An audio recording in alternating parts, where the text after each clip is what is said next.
Dispatch, how may I help you? Hi. Yes, this is Dan McNeff, McNeff. And a couple, well, my sons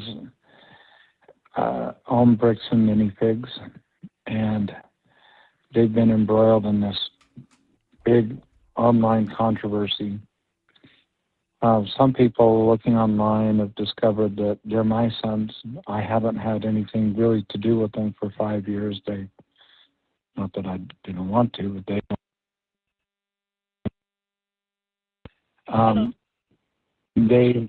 are you there? Can you hear me? I am here. Your phone had cut out for a moment.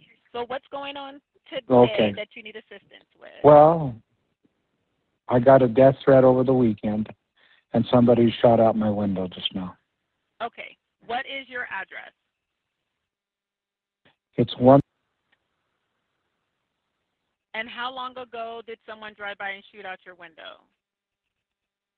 Well, they didn't drive by. They're standing on a trail. My house is the Bonneville Shoreline Trail goes up past my house. Can you see the person from your house? Not now. They've gone, but we could see them, yeah. And how long ago did you see them up on the trail? It's been a half hour.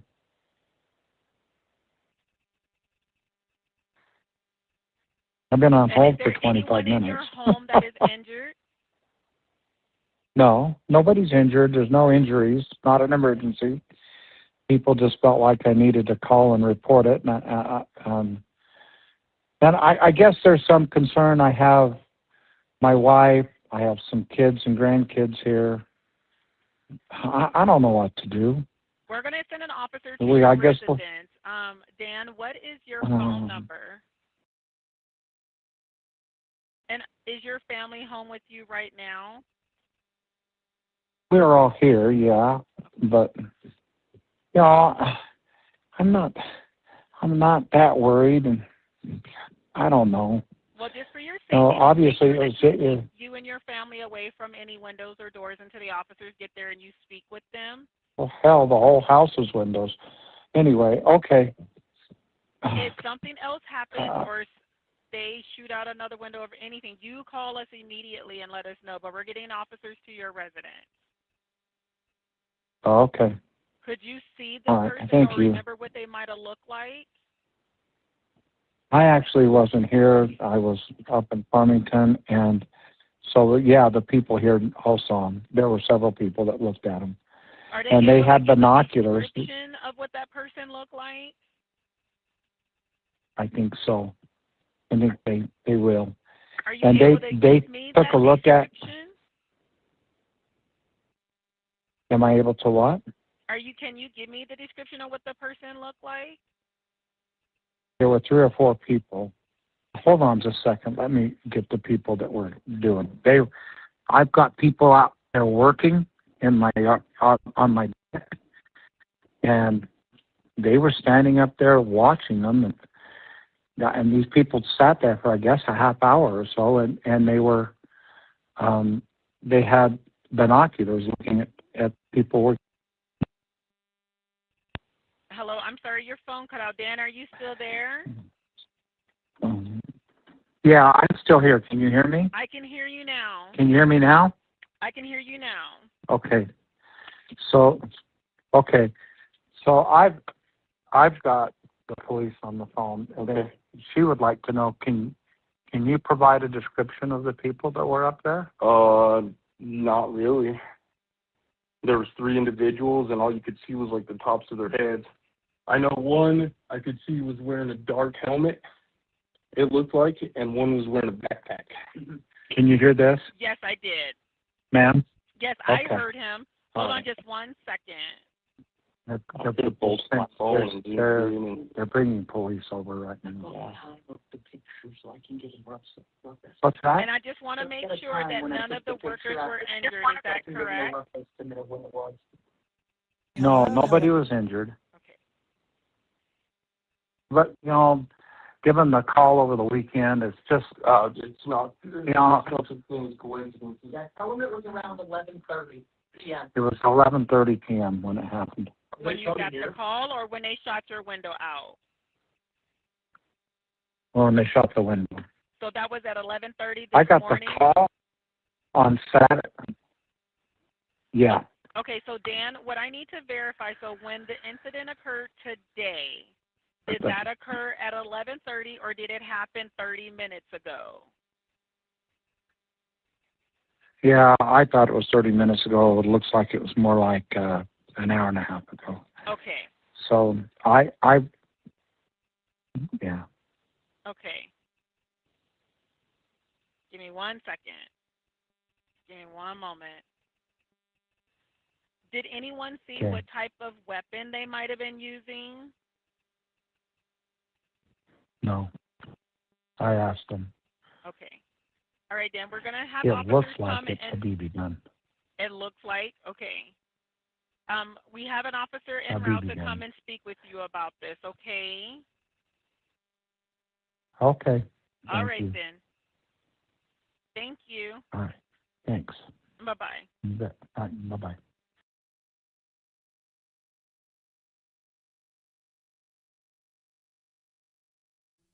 You bet. You bet. Bye-bye. You bet. You bet.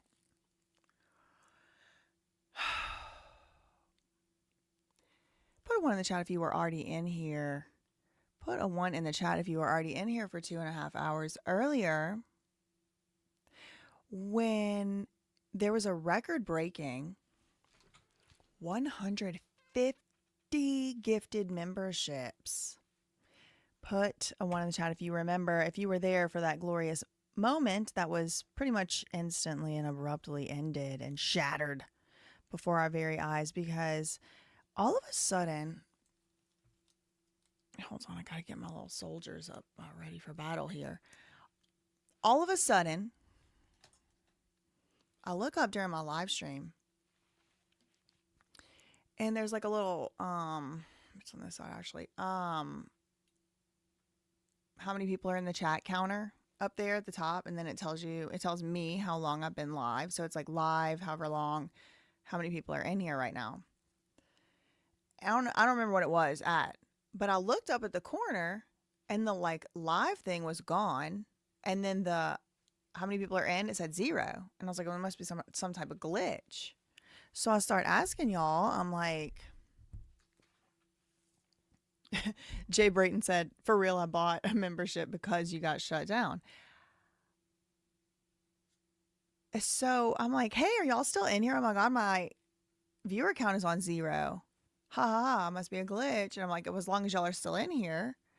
And then like no comments are being made. Then my mom, who's my mod, one of my mods, she's texting me.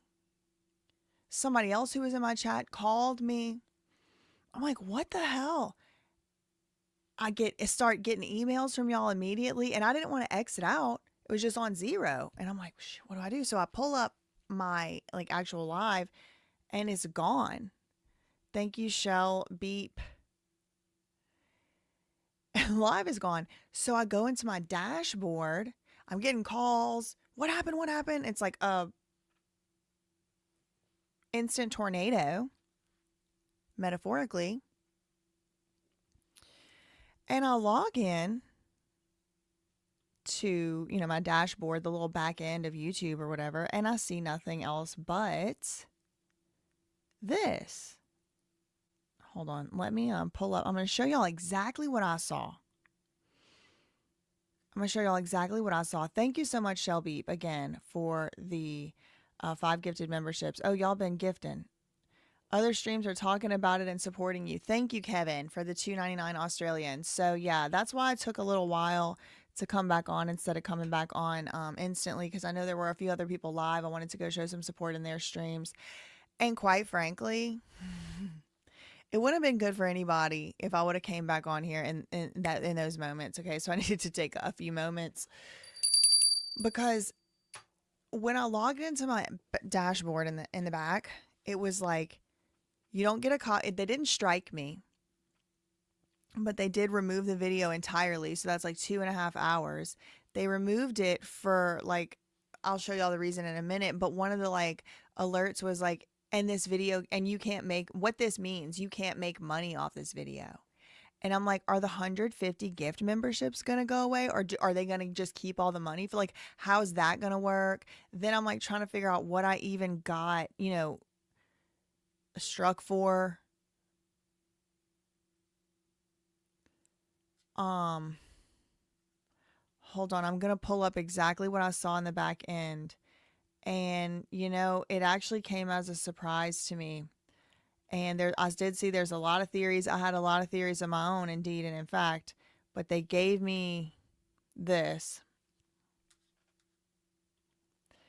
I'm going to pull it up right here. This is exactly what I saw in the back end.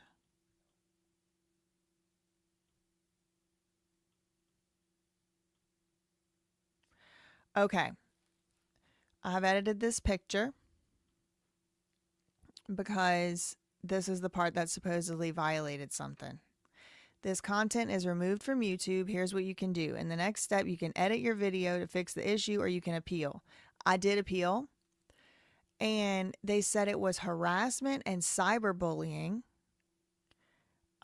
Take a look at your content and our policies. Here's an example of how your content didn't follow community guidelines.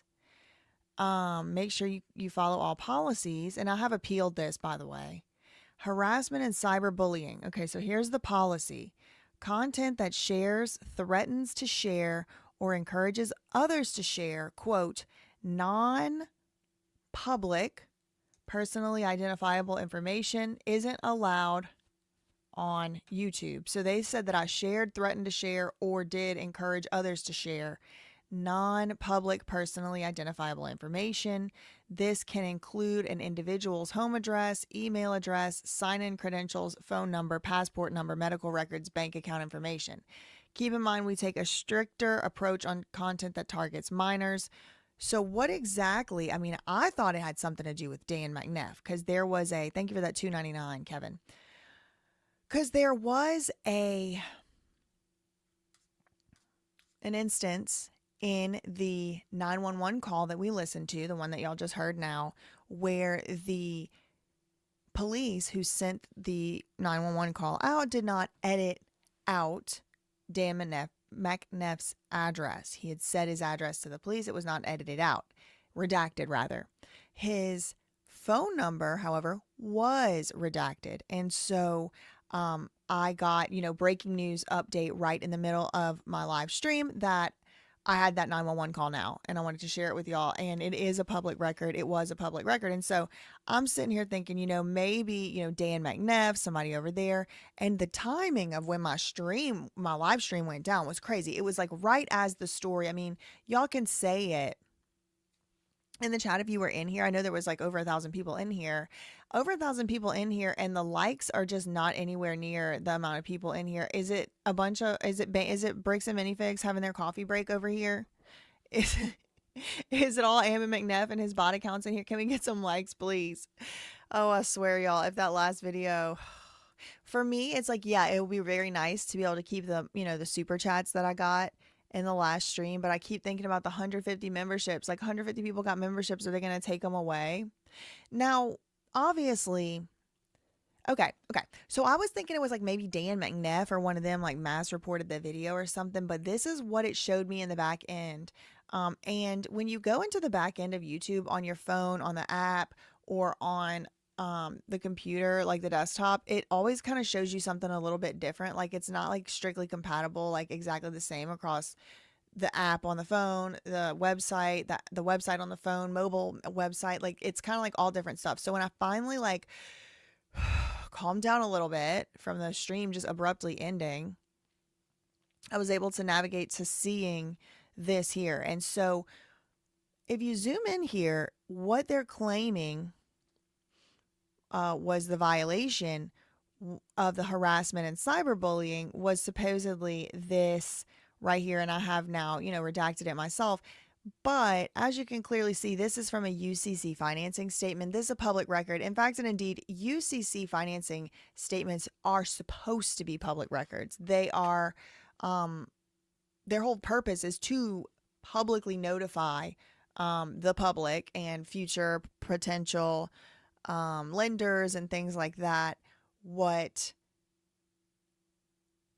encumbrances are already on certain property and where someone has already put certain property up as a collateral. So these are supposed to be public records, and indeed, in fact, they are public records, as y'all have seen many, many, many times, and y'all even like troll me and give me a hard time about it sometimes, how much I have to redact, how much I have to not say certain things even though they are public. I mean, obviously, if y'all don't think I've thought the same thoughts, girl, this is already public. Why are you redacting public records? This is why.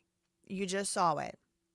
Why did I say this is a public Facebook post? This is a public Facebook post because the very first moment I started reporting on Dan McNeff, I had a feeling. And at this point, you can trust my feelings or you don't have to, but they do keep coming true. I'll say that.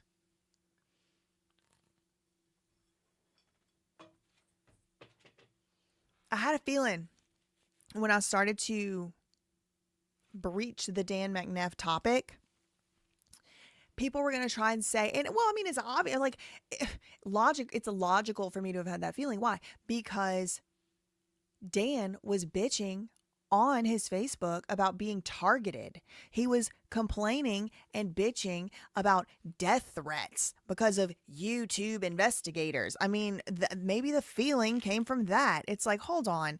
I was suspicious of Dan McNeff's story from that very first day. And that's why, I mean, people laughed at me. People made fun of me for saying this is public, this is public, this is public, this is public, this is public, this is public so many freaking times. But this is why. This is why, because I show y'all a public record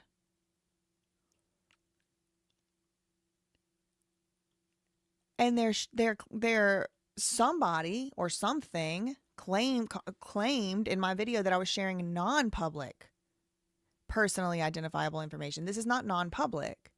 This is a UCC 1 financing statement. So, the previous live stream has been deleted.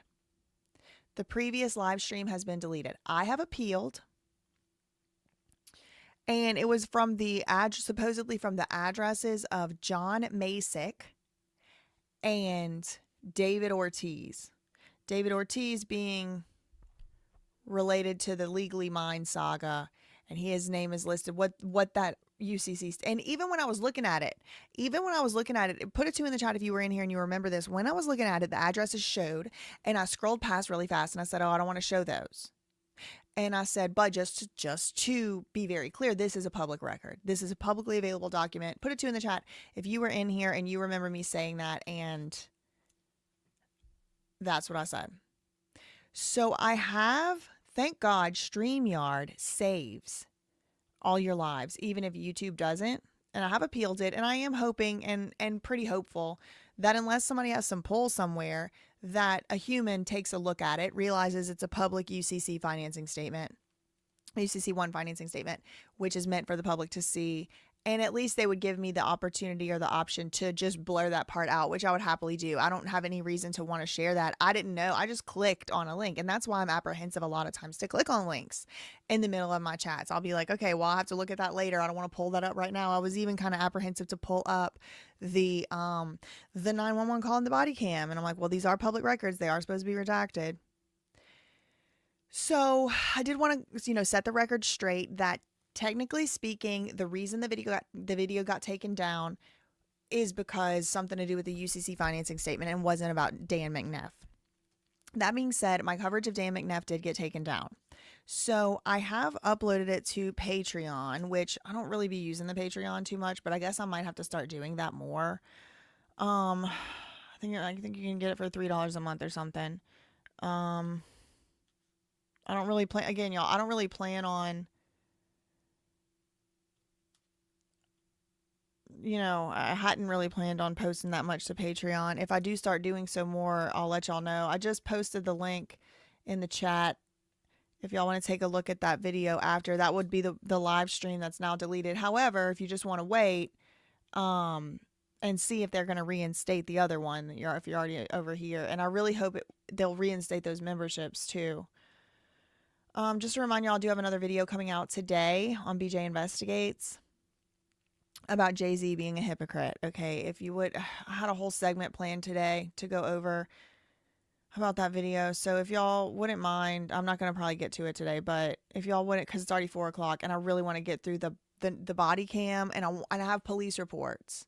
So previously I told y'all that there was 2 body cams. There should be 2, but I didn't receive 2, and apparently we only received 1. We received the same one. Now there's another cop on the scene. He had a body cam as well, so I'm going to have to request that. And I do think I'm going to need a team of FOIA requesters. So maybe I'll just start posting publicly what I need FOIA requested, and then whoever requests it, and then y'all can, I don't know, send it to me. The problem is that stuff costs money, and I feel bad to have people pay money for stuff. But the issue with it is if I request it as myself, they know who I am, and they don't give me everything. They give me a harder time. In the same way that you see that they give Ben a hard time for being a YouTuber in court, they act like being a YouTuber is a freaking crime or something. And you put your YouTube name or your YouTube email address, and I had someone else request the exact same documents and the exact same body cam and the exact same everything as me. The police department charged that person less money than me. $60 they were charged for the same exact request, and I was charged $87 or $85. That's the first thing. I was charged almost $30 more. I was charged $27 more than the other person that requested the exact same thing, and I only received the 911 call and 1 body camera angle. The person who's not a YouTuber received the same 911 call, the same body camera, but also 2 separate police incident reports, which I did not receive. So I would give them the benefit of the doubt and say maybe, they're still going to be giving me those, but they've closed my report out. And this is after they tried to unlawfully, in my opinion, get me to send them a copy of my government issued ID. It is not required. It is explicitly not required by the Utah FOIA, which is called GRAMA, Grama. Specifically, you do not have to disclose why you are requesting police records or public records, and you do not have to disclose your identity. And this is the reason why, because you'll sometimes see these police departments discriminate. One person will ask for something, person A, and then person B will ask for the same thing. But if the police have reason to, hide something, or if they have a prejudice against you for whatever reason, then they might not send it to you. If you're, for example, trying to look into something for investigating police misconduct, if they were allowed to ask you, hey, why are you looking into this? And you say, oh, is it investigating your misconduct? They might not send it to you. And so this is why it's not required to show an ID. And yet, when I tried to request this stuff, they asked me for my government issued ID, and I refused. The other person was also asked for their ID as well, by the way. And I don't want to say who it is because I don't want people to be now discriminating against other people. But it puts me in a tough spot. And so I just want to tell y'all, this is why I have to be so careful. And I'm always, this is a public record. This is a public record. Because I have to. Wow. Thank you so much to Julie for the $1.99 for striking nervouses. Thank you. Thank you. Thank you for the $1.99 again for living rent free in their heads. Thank you to Bling Auntie for the $2. We come in peace and truthiness. I want to be more trusty.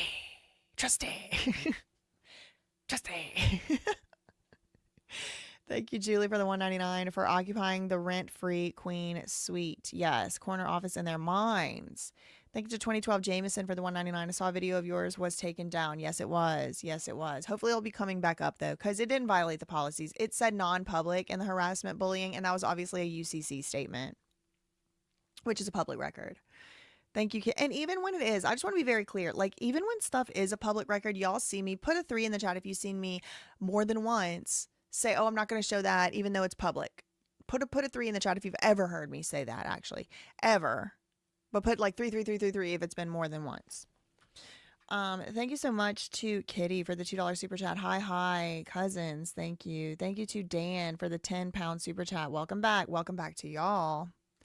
Thank you to Keen for the becoming a member. Thank you. Thank you to Merle for the 5. Wow. Thank you for the 5 gifted memberships. Thank you. And Fresca. Wow. Y'all are making it rain memberships in here. Thank you. Thank you, Nikki, for being a member for 2 months.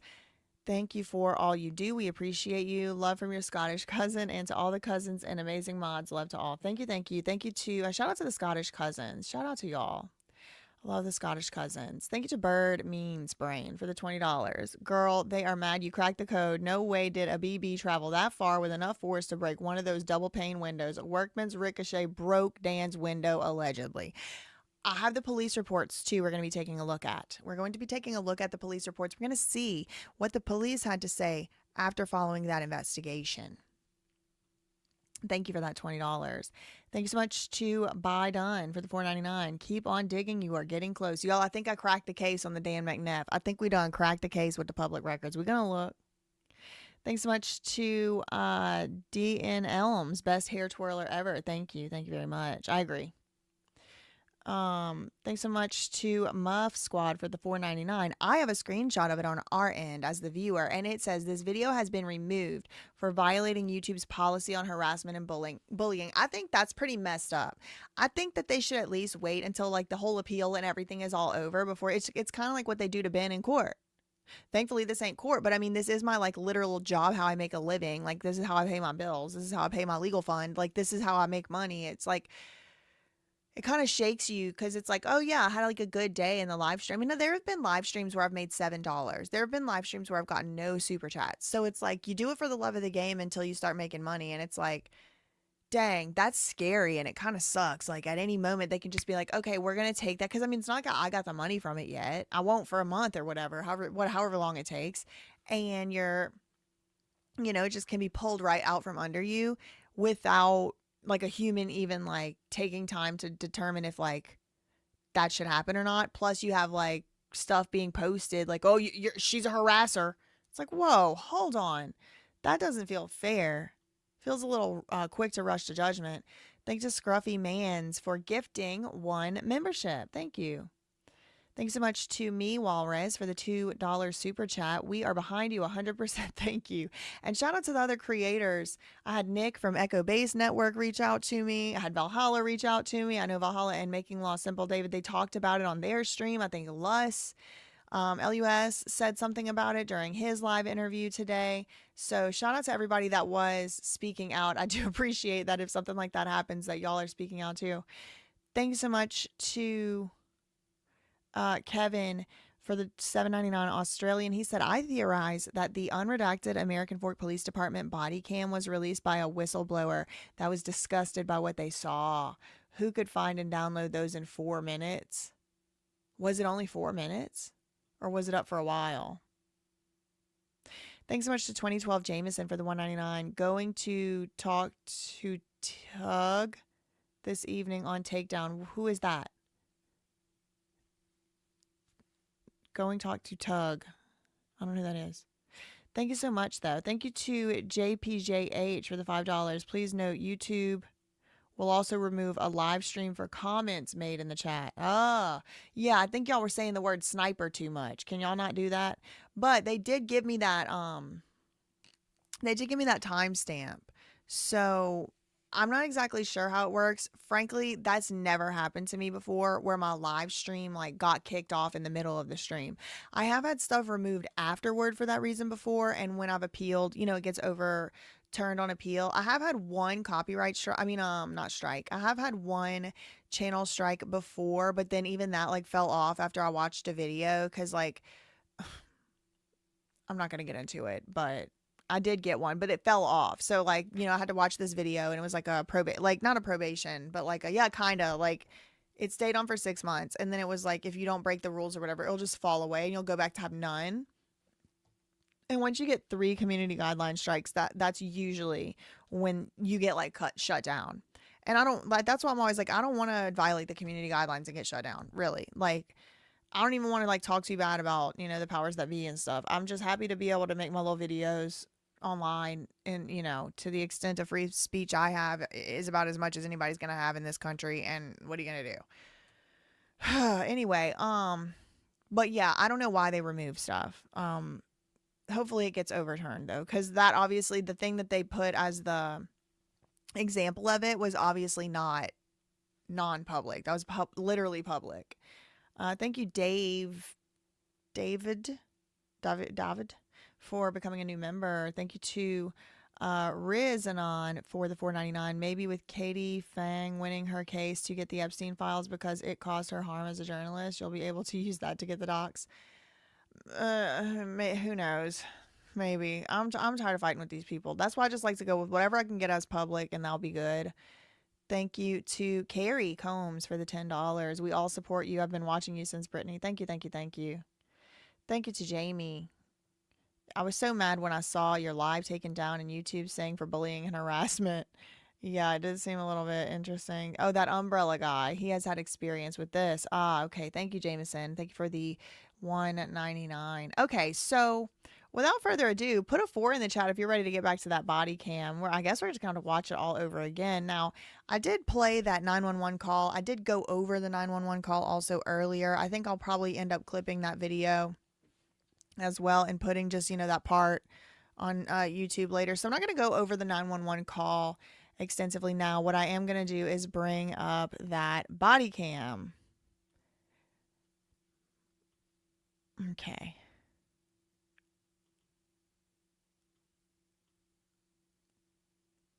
Now remember, I don't only just have the body cam, I also, or one angle of it. I'm going to have to request the second angle of it. Unless that guy is like an American Fork police officer. I mean, he's the guy that was like on the roof.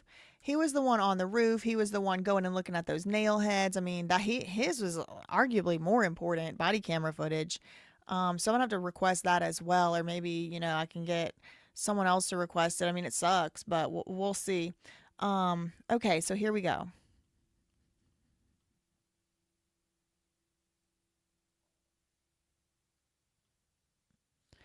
I read this in the first one, but just, you know, to let y'all know, they did already pre-redact pursuant to statute. This is a public record. I wonder if there's a way for me to put, like, this is a public record. Here.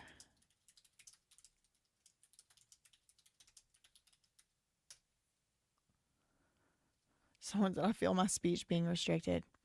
And so they have redacted all the private information that is necessary to be redacted by statute and all that. She's laughing. Hello. Hi. So what's going on? He's loud. This mess. Come on in, you guys. He's very polite, but he has a hard time keeping a story straight. What's that? Yeah, where did It's this in the happen? back. Here, if you guys want to come to, you can see the window and see where they were shooting from. Oh, your car's back there and it happened back there? No, it wasn't in a car. It's the He talks. I feel like he hates women. I don't know. I feel like he hates women. Is that watch made out of wood? house window. Oh, the house It wasn't in my car. window It was a house window they shot. from in the back. Yeah, okay. Come on, rookie. And who saw it? Oh, I've got some workers here. Okay, so this part is blurred out, not only visually, but also the audio. So that does suck that we can't hear what was being said in here in this inside the house. But, you know, whatever. It's inside the house. I don't really want the police recording me inside my house and disseminating it either. So whatever. But now he's in the back of the house on the deck. This is where the supposed BB just shot through the window. On this deck. And Hello. there were, I guess, 3 guys that were sitting out here on the trail. The Bonneville Shoreline Trail goes up here. Okay. And so they sat there. They sat for about a half hour just looking at our house. And they had binoculars. They were staring. There were people, they had binoculars, they were staring. Now, I did play the 911 call at the beginning of this video, and I'll put out the 911 call by itself later, but today, but there were a lot of inconsistencies even in that 911 call. Even in that 911 call, there were many inconsistencies. It was like, wait, did it happen 30 minutes ago or did it happen an hour and a half ago? At first, he said the people were still right then and there standing on the trail. And then he said, oh, that was 30 minutes ago. I've been on hold for a half hour. Then it was like, oh, because of this threatening call I got. When was the call? Was it Saturday? Then it's like he said something about 11:30 p.m. Then he said the people on the, he could only see the tops of their heads, but he also somehow saw that there was a backpack. Just so many already just within the call. Even the dispatcher was like, okay, sir, are you saying this happened 30 minutes ago? Or are you saying this happened at 11:30? There was like all these discrepancies. And then he's like, oh, I'm actually not the one that saw it. The guys, they were up there working on this deck. Had the guys out here working on this deck. So this is two of them, but one of them skedaddles. Hello. There were, I guess, 3 guys that were sitting out here on the trail, the Bonneville Shoreline. There were 3 guys sitting out here on the trail. He said BB gun. Now, I do not think a BB gun is making its way from all the way on top of that hill to make a hole in this window.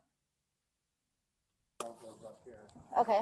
And so they sat there. They sat for about a half hour just looking at our house. So? And they had binoculars. They were staring at us with it. Oh, they were He said they were staring at us, but this man also said he wasn't home. Just keeping track of all these contradictions. Sorry. It's okay. No, it's okay. A very stressful time. Okay. Son's an idiot. Son's an idiot. Sorry. He is an idiot. The cop said, oh, I'm sorry. My son's an idiot. Oh, I'm sorry. And then I don't know how we got the American Fork Police Department all caught up, and you've heard about it. The bricks and minifigs thing. She hasn't heard about it. You haven't? Well, that's good for you. Yeah, you're not online then, because it's a big deal. I try not to be online. It's been covered by all 3 news channels here. It's been covered by the New York Times. It was even on TMZ apparently last night. Oh. The way that that's the order he went in is funny to me. It's been on the New York Times. It even was on TMZ. It's a big deal. Oh, okay. So people online are really upset with my sons, and they're blaming me. Okay. And I got a death threat over the weekend.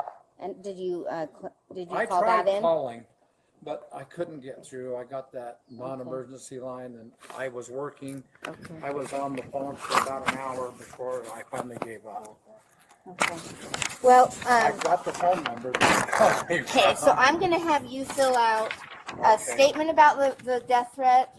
Okay. And then Okay, that guy just picked something up and walked off with it, the other worker. put all your information on top, statement about the death threat, and then what happened today, and sign and date it. And then do you guys have another pen? I only have one. Oh, no, I have one. Never mind. And then if you want to did you see it? See what? The people.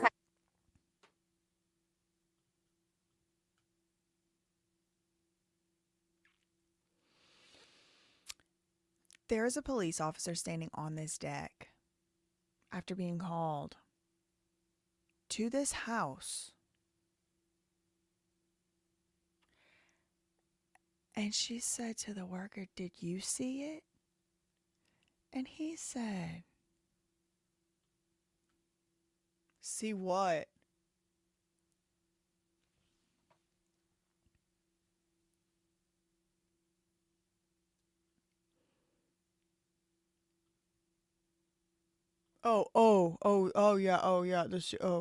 Yeah, just put your information here. You were working on the house, or what you saw, and sign and date it, and then that's where they shot.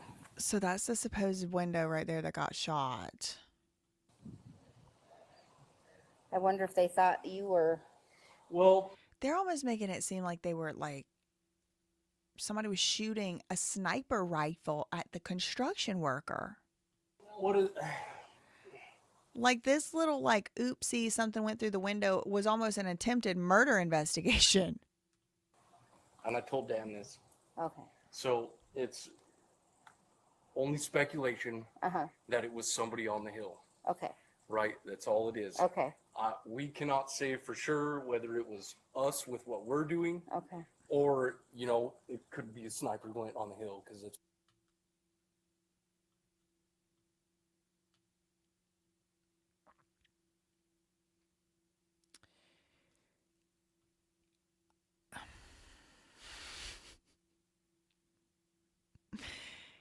Am I the only one who thinks this sounds so stupid?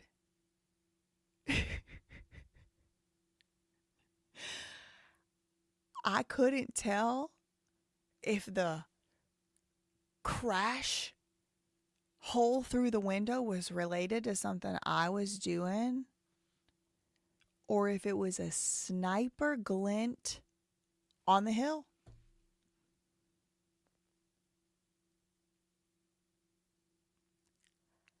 I don't even know where to start with that. Does that mean he was like, yeah, he's...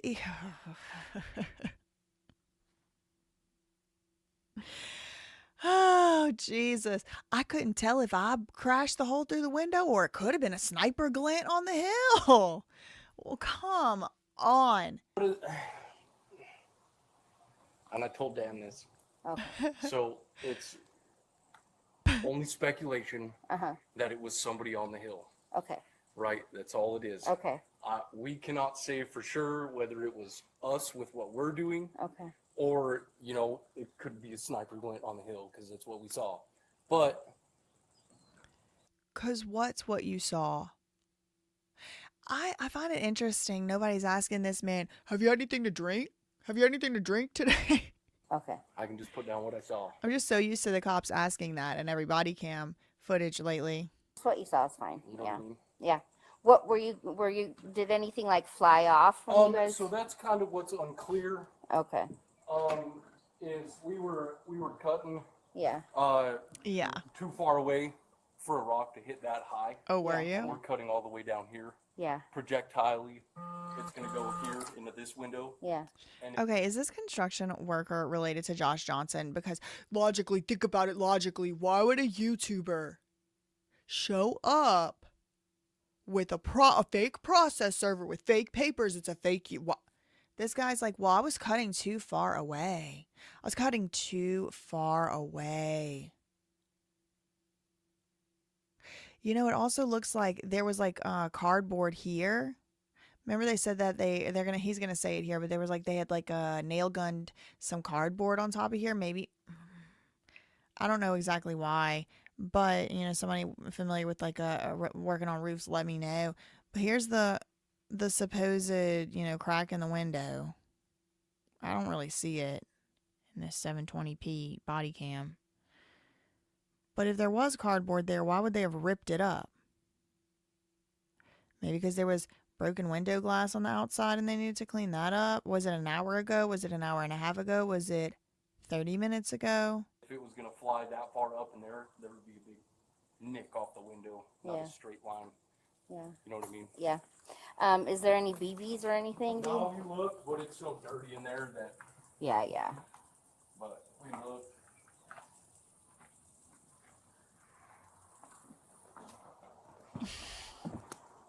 I'm gonna go around the other side. Y'all. Side. Okay, they blur it out because she's in the house. I'm gonna have to request the other body cam of the cop that's still out there. But I'm so glad this is an issue where there's like a lot of guys in here, because I know that y'all be like, I know there's women too that work with power tools, and thankfully they've like always had some of those in my chats and stuff too. But like now it's like, no, they're not gaslighting us. Look at these guys in here. Look at these men. They're like, no, I can tell you what happened, and it wasn't no BB off the grassy knoll.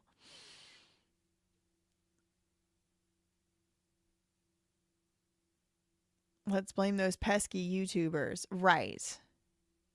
And the crazy thing, too, is that Dan McNeff even says it. He's like, my son's an idiot. So even he's mad at the sons.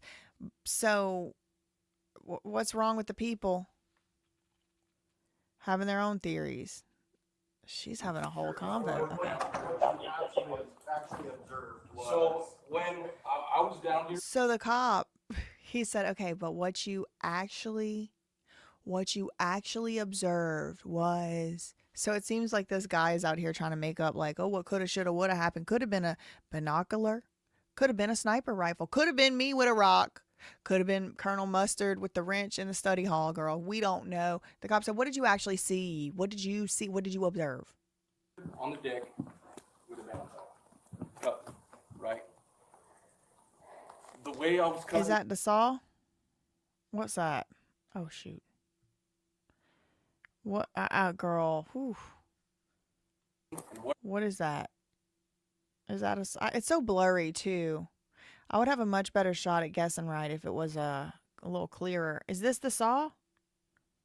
Where I was cutting doesn't make sense for a rock to break that high and that far adjacent to where I'm cutting. And where were you exactly? Where were you exactly? Yeah. I was right here cutting along this beam, right? Way down here. Mm-hmm. So that's a pretty hard trajectory for a pebble to go. And he did see guys out there with binoculars, right? Looking over. Another thing, too, that I have a question about is why would there be a pebble? If he's cutting a beam, how would a pebble have gotten up there? That don't make sense either. Truly, the saw theory don't make sense either. It's almost like somebody actually did shoot at the window, but it wasn't from the grassy knoll. It was maybe somebody who's saying that they weren't home at the time. I can't say whether they were binoculars. Okay. I can't, like I said. Okay. I do have very, very good vision, but where they were exactly was, you see the orange flag? Oh, okay. N.S. Hosey, N. Shoesy said the guy hit a nail or a screw. Could the saw have hit a nail or screw and the screw flew into the window? That seems crazy, though. That is a thick window. They say double pane in the police report. But the cop does get right up there on that roof. He has been on a roof. Okay, that cop gets right up there on that roof and he starts investigating. I got to say, they might have not sent me all the records and everything, but they at least did somewhat of an investigation, way more than American Fork ever even thought about trying to do. There? Yes. Way up there? Yeah. So all you could see was like the top of their head to here. Okay. And while I'm working, I just keep seeing glint. And I looked, and I would keep looking up there, and it would just...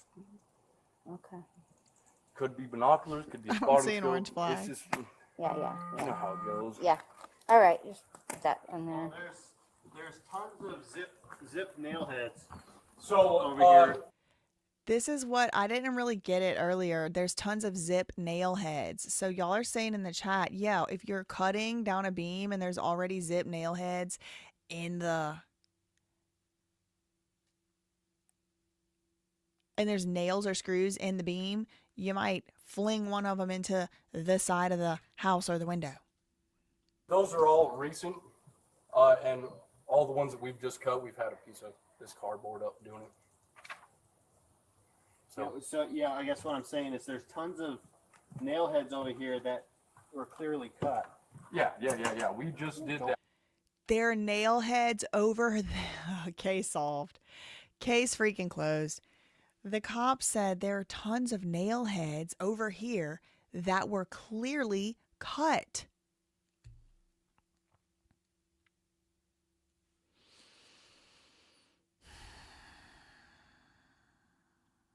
This is making me very mad. Very angry. Because what did Dan McNeff say, Paul? He blamed you. He blamed Ben for this. He said, today's version of a lynch mob could very well be YouTube investigators. At 1.6 years ago, blah, blah, blah. In the last 10 days, I have been given multiple death threats. We're going to fact check that too. And 2 days ago, we saw people. Who's we? He said to the cops he did not see that. He said, actually, I wasn't even there. Other people saw it.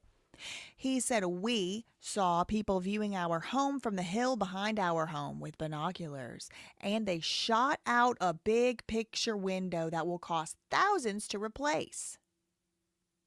Ironically, he follows that up with no one stops to investigate truly, and he was banking on that. He was really betting the farm and the ranch that nobody was going to stop and investigate fully. This police officer is on this roof saying, I see nail heads that have been cut through directly in front of this broken window. You're telling me you were sawing with a saw in front of the window. And you're telling me you don't know if you broke the window or if it was a sniper rifle across the grassy knoll from a mountain half-mile away or something. And the best they could offer up on the phone was a BB gun, and now it's a sniper glint. And guess who Dan McNeff blamed publicly?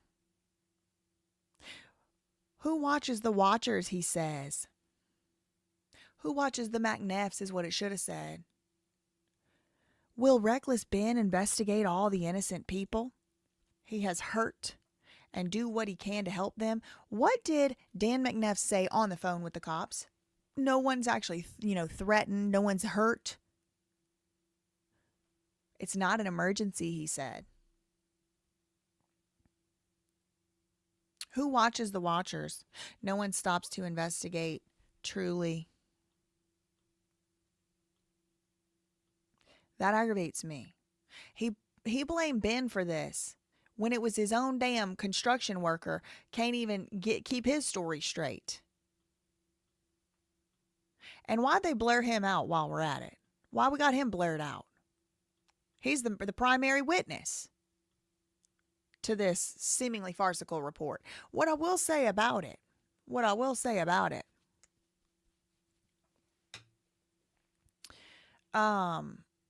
he at least is kind of saying, we don't really know, But it also seems like he's kind of going along with this little silly theory. He should have just said, no, I think I did it. I'm pretty sure it was me or one of my guys. With the cardboard in front of all the windows. Because after this shattered, like I said, could have been us, could have been something else. So after this shattered, 30 minutes ago, we had every other thing we did, we had cardboard up. But where is that cardboard? The cardboard's not up right now. The story's not adding. Put a 5 in the chat. The story ain't adding up to you. Somebody said, BJ nailed this case. Y'all funny for that. Could have been us is crazy. All right. Well, it's it's our job to look at it and investigate. Figure out whether or not somebody intentionally damaged or it was accidentally damaged. Yep. And that's why we're being forthright. You know what I mean? That's why we're being forthright. You know what I mean? We still don't even know what time this supposedly happened. Was it today? When did this happen? 30 minutes ago. That's the thing. If Dan McNeff would have called and said, hey, look, I just got home. A series of crazy stuff happened this weekend. My wife was home. I don't think it's a big deal. I want to make a report. Maybe, something did happen to my window. Some did happen with the people on the trail, but it is a trail. Yeah, I don't, maybe I've called the police for stuff like that before. Or I've gone up in person to the police station. Like, look, some few weird things in a row have happened. I just want to make a report. That's not what he said. He said somebody just shot my window out and they're standing on the trail right now. It happened in the last 30 minutes and I've been on hold for the last 25. And then little by little, it went from that very serious story to actually, it's not an emergency and I don't think anybody really needs to come here.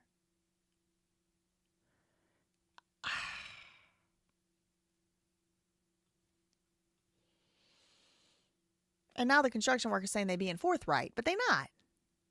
Dan isn't. They can't keep their story together. Yeah. It's hard to say. We're not going to put the blame on somebody else. Yeah, I mean, we've already let them know that we're going to eat the cost either way. So. No one really knows, but it seems. The construction worker said he was going to eat the cost either way. So the construction worker guy's like, I already told him I would pay for it. Or it was accidentally damaged. Yep. And that's why we're being forthright. You know what I mean? Yeah, It's hard to say. We're not going to put the blame on somebody else. Yeah, I mean, we've already let them know that we're going to eat the cost either way. So no one really knows, but it seems pretty likely that seems more likely that it happened from construction work than it happened from some random people across the way. Clip that. The cop is standing, real man, right there on the roof. Standing on the roof, no harness. Don't tell OSHA. Tell OSHA about this guy, maybe.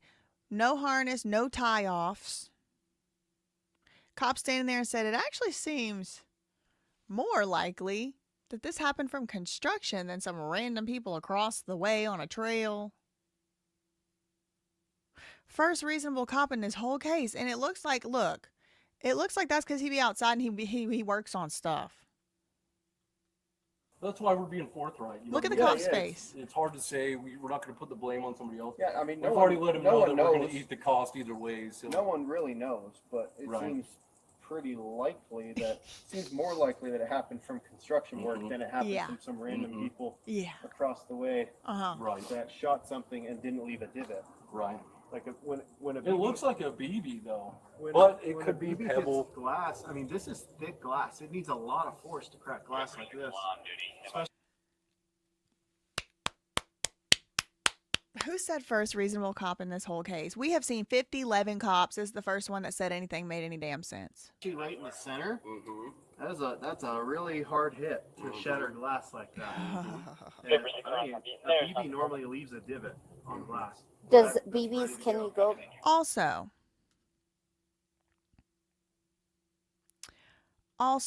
another look, the thing with Dan McNeff is none of his misstatements, well, most of his misstatements are not like so egregious that you're like, this man is a liar.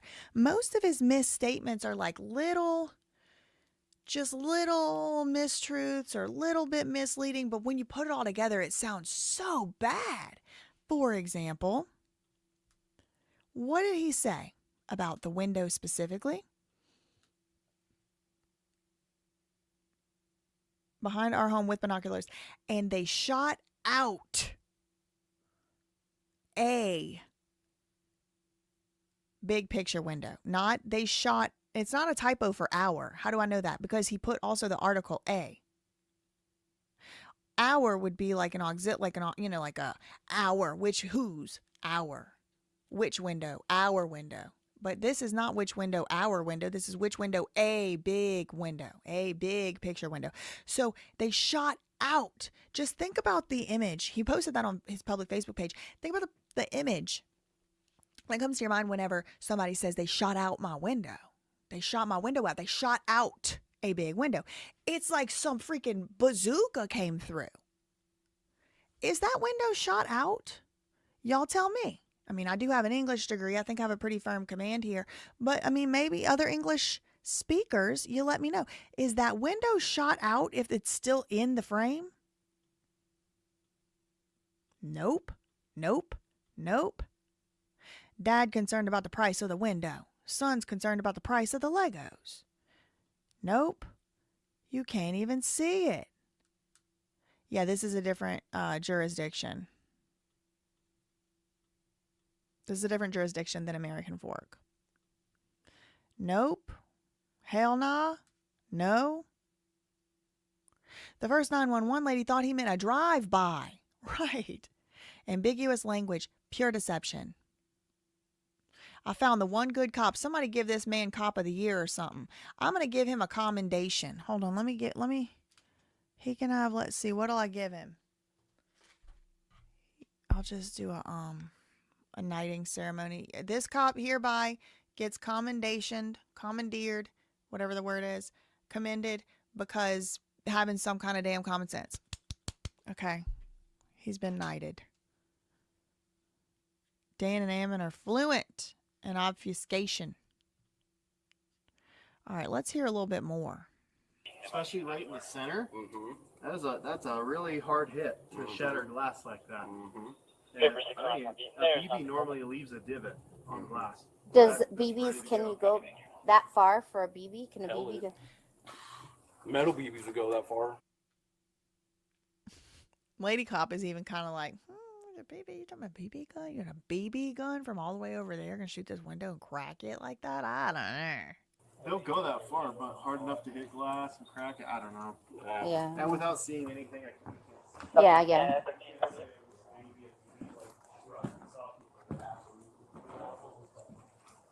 like, we already told them that we need to call.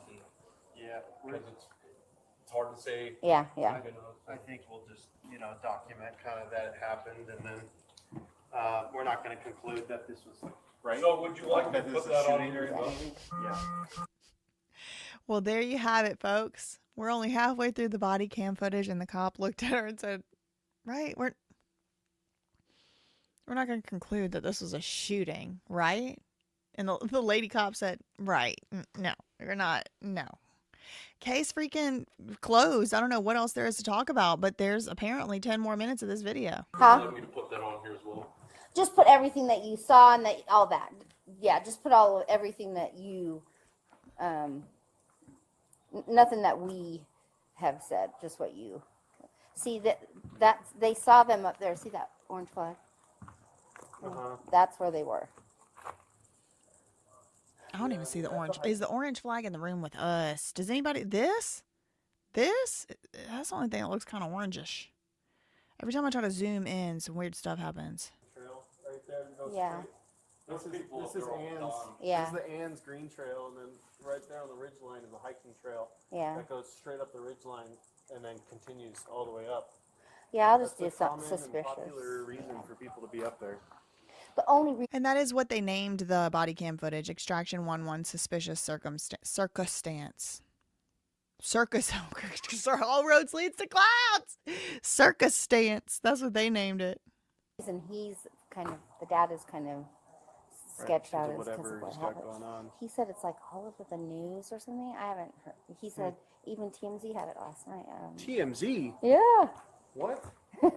Okay, there's a look at the work site for y'all. Why are they all so giddy about TMZ? Like, they don't care about the New York Times. It's like, TMZ? I need that in a clip. I need this cop guffawing over TMZ in a clip. I'll just do something suspicious. Popular reason for people to be up there. The only reason he's kind of, the dad is kind of sketched out as because of what happened. Going on. He said it's like all over the news or something. I haven't heard. He said even TMZ had it last night. TMZ? Yeah. What? And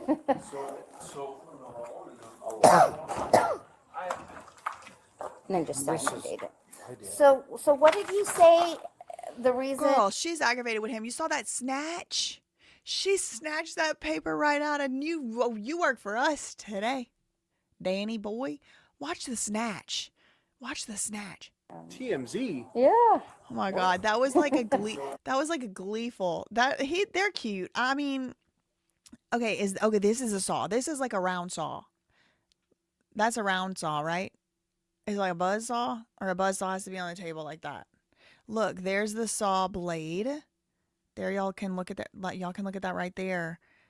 Now, here is some cardboard. Here's some cardboard, but they might have bust that window out, then start using the cardboard. I think he cut through those nails. Oh, girl. Look the snatch. And then just sign and date it. So what did you say? The reason, like, what happened with your son? What's going on? Okay. Oh, the cop is interested now. Oh, shoot. I didn't mean to do that. The cop is interested now. Look at him. He is he is engaged. So they own 300. Well, they own the Bricks and Minifigs franchises. It has 300 stores throughout the country. Where was Dan? Was he at a rave? Where was Dan that he needed this? Was he at a conference for Legally Mine LLC? What was he doing June 10th that he needed this yellow wristband? Looking kind of fresh. What day of the week was 6/10?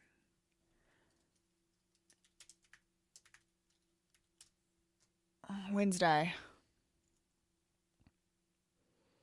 So somebody left him a threatening call on Saturday.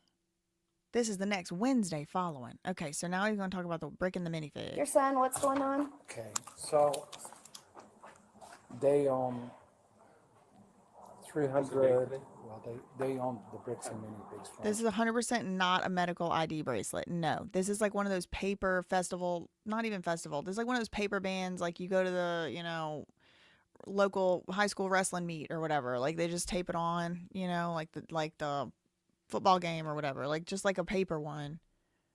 Maybe from like a conference. It's definitely not a medical band. No, that would have the plastic. That would have the snap. That would have words.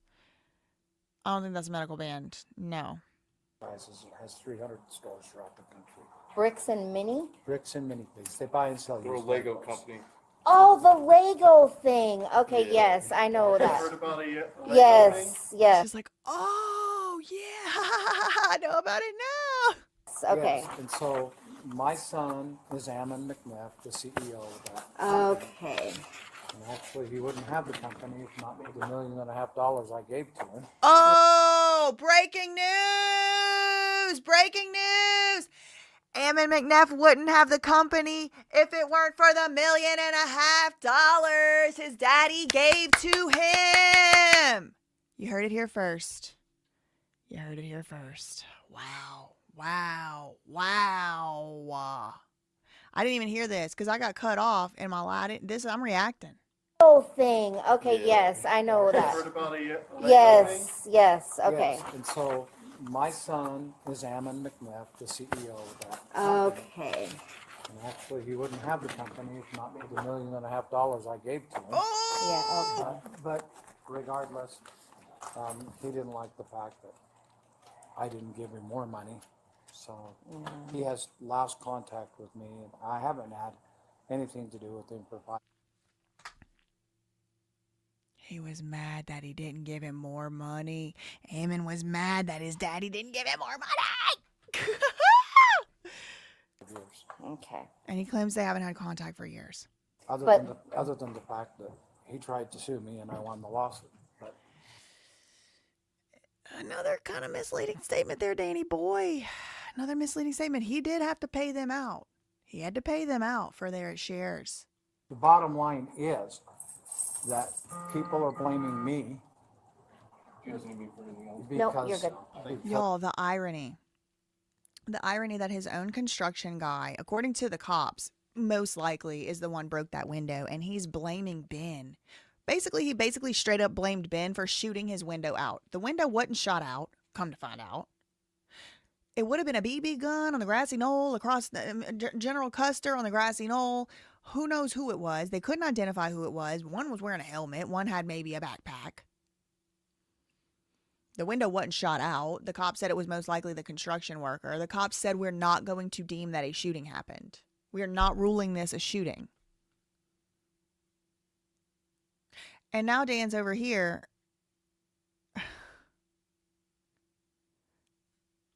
blaming Ben for it and bitching that he's getting blamed for how his own sons turned out. Pardon me, sir. You know, the online thing. This is redacted. This is all audio redacted. I don't know what they're saying.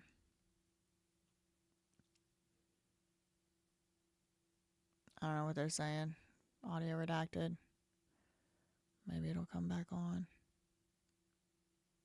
Surely it's like over redacted. And this is usually what does happen. This is what happened in Ben's case. This is what happened every time I requested any body camera footage from the Bam Margera case. This is always what happens. They always over redact. Mm-hmm. What day They was ended up that? shutting down the garage doors and everybody went internally and I was out of town. When I come back yesterday, I got a 17. Trying to see what this says. Were something today on the first with something 1/2 hour something shattered. I was working on my deck. An email from somebody wasn't necessarily threatening, but being critical of me again. Okay, so on his Facebook post, it was, I've received multiple death threats. Multiple.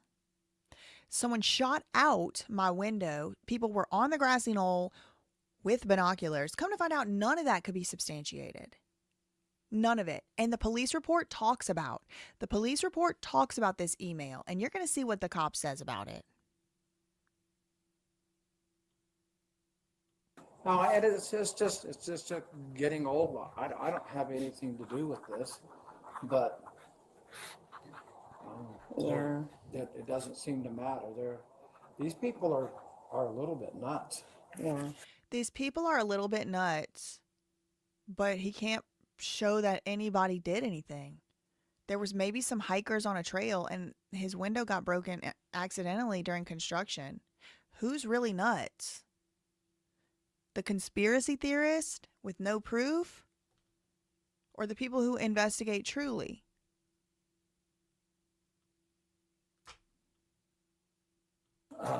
When you got that phone call, what day was that? Saturday. Saturday? Okay. Then yesterday was the email? Yeah.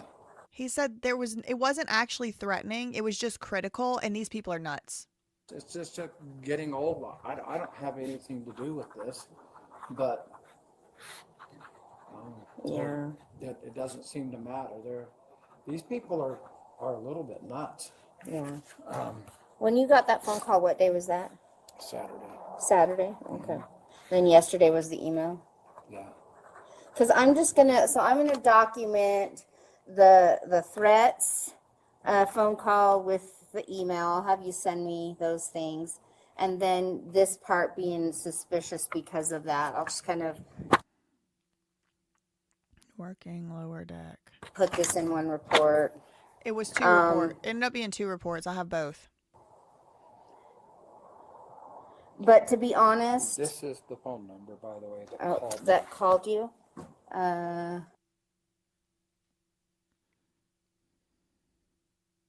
This is redacted.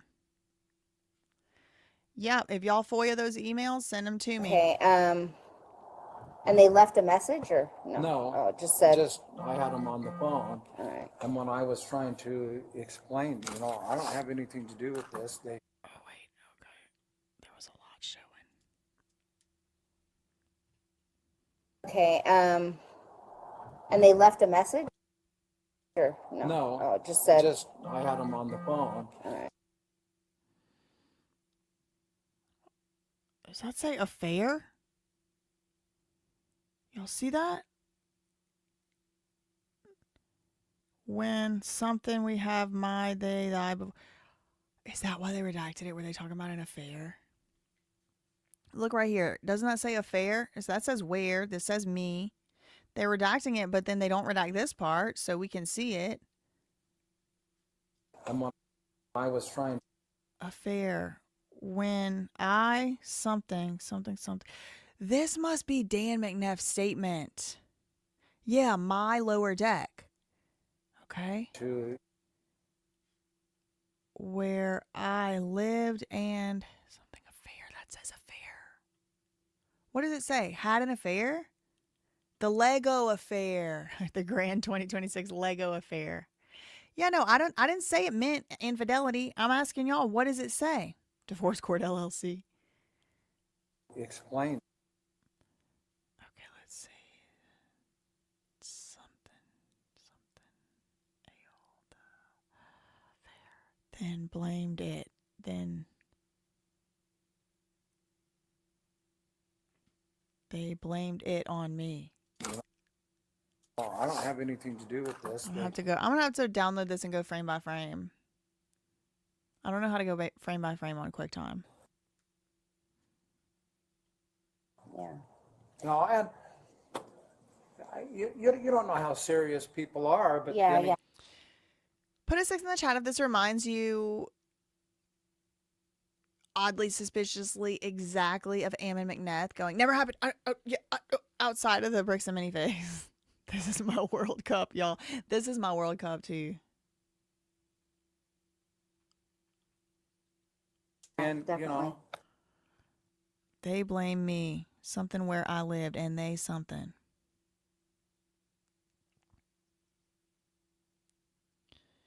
Okay, so this says phone call from a phone, something with my sons over something affair. They blamed me, something when I lived where I lived, and they something men stood something staring at. This guy, that does all the YouTube. They're blaming Reckless Ben, who has nothing to do with this. Is ridiculous. This should be illegal. You should not be able to do that. Dan McNeff should be in trouble for this. Is crazy. Guy? Yes, yes. And then he's calling everybody else crazy. This is crazy. He's making up signs and putting it on fence posts. You've seen all this stuff. I've seen all this stuff, yeah. I mean, it's pretty crazy. Yeah. Reckless Ben is making up signs and putting it on Ben's post. That's not what happened. It was Josh Johnson's. Hey, that's I'm trying to look it up now. The cops over there. Oh, it was on TMZ. I'm looking it up now, girl. We're with you. You're in good company. Something email yesterday.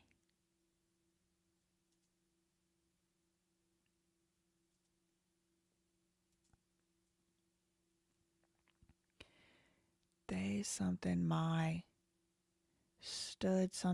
house staring of something. They were there for something just before leaving a window. Something was witnessed by people who were working on my lower deck. I'm sorry. They were younger men. Y'all, the fantasy. The freaking fantasy. He is trying to literally say Ben Schneider shot his window out. Look at this police report. He's trying to entangle it to re-involve himself in his son's life. Yeah, let's find a common enemy, sons. Oh, we have a common enemy. My house staring at something. Look, they were younger men. They're younger men. He's trying to say Ben Schneider. He's trying to get Ben Schneider for like attempted murder. He's basically trying to set Ben Schneider up for attempted murder when meanwhile it was a nail from his own construction worker. No, that's fine. Listen to him. He's making up signs and putting it on fence posts. You've seen all this stuff. I've seen all this stuff, yeah. I mean, it's pretty crazy. Yeah. Hey, I'm trying to look it up now. I'm sorry. No, that's standing fine. up and writing that down. All right, let me go get you a case number, Okay. and I'm gonna just document. Oh God, I wish they had like HD cameras. I'm sure somebody could probably. I'm pausing it periodically. I'm gonna peruse the Reddit later and see if anybody was able to ascertain what some Everything that happened the last few days, and then this is. Oh, that must be the. Who is that? Is that the wife? Who's that? Is this the new girlfriend? The new wife? Who's she? We know who she is? It's public record. Just so that we have it as, suspicious, something that's, we're not sure. Circus stances. I'll have you send me the email as well, but I'll get you my email address, okay? Okay. Okay, I'll be back.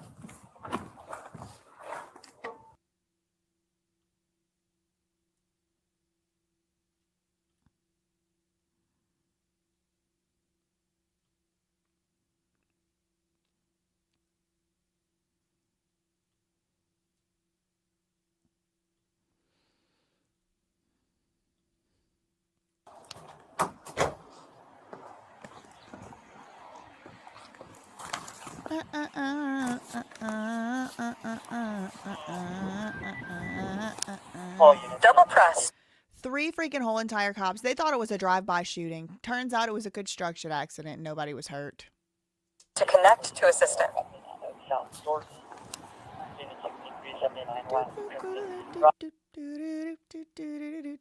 Oh, I need this dash cam. I want this cruiser cam. Okay, hold on.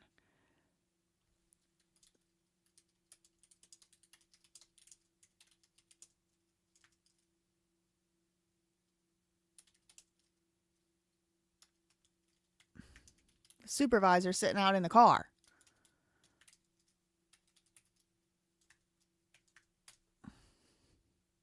Sorry, I needed to write down that I wanted to request this dash cam footage from inside.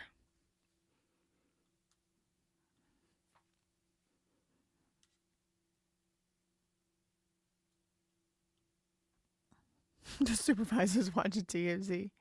Why?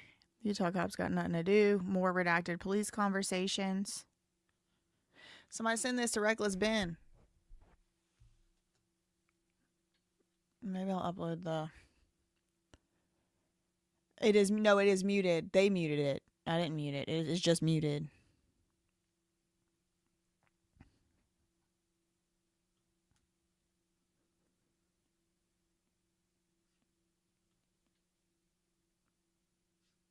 Now there's 3 of them out there. All three of them. They didn't even give me this cop's body cam. All I have is his ladies.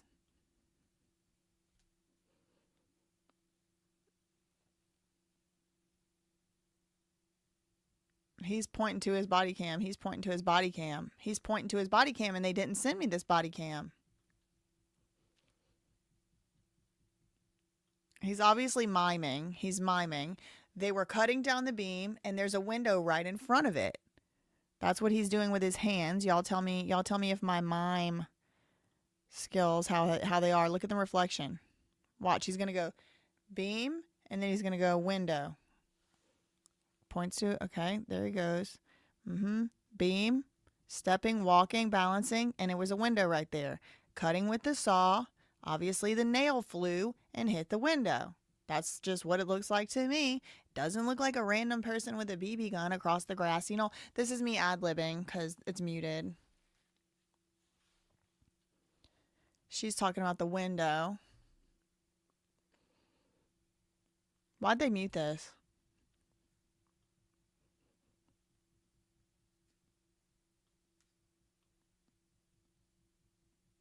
I swear this better not be 4 freaking more minutes of mute. Okay, let me see. 7. I want to request this too.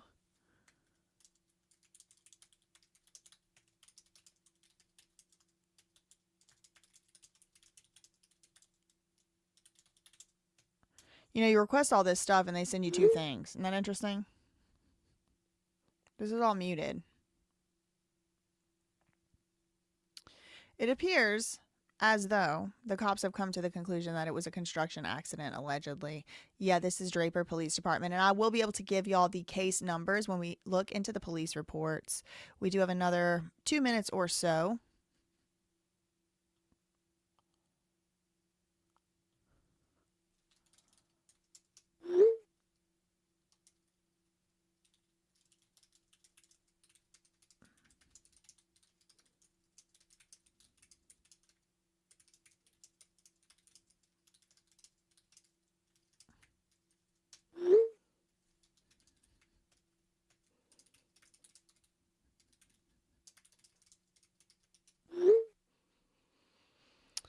This is all still muted. It's the muted song. Yeah.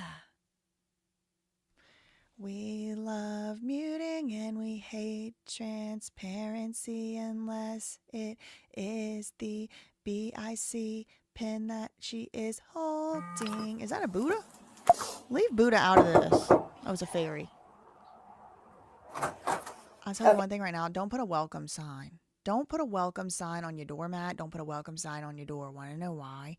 Not everybody's welcome. I'm not even just talking about like from a physical perspective. Like, you know, spirits and things can read. However, if you're not convinced by that, put up a no trespassing sign on your yard, because if you putting welcome signs up, then some idiot criminal might say, well, she had a welcome sign up. You're welcome. Think about that. If you have like a don't come on my house NRA sticker versus welcome. I'm just saying, not everybody's welcome at my house, I'll tell you that. Here's your case number. Here's your case number. She's in the house, so now it's got to be muted and blurred.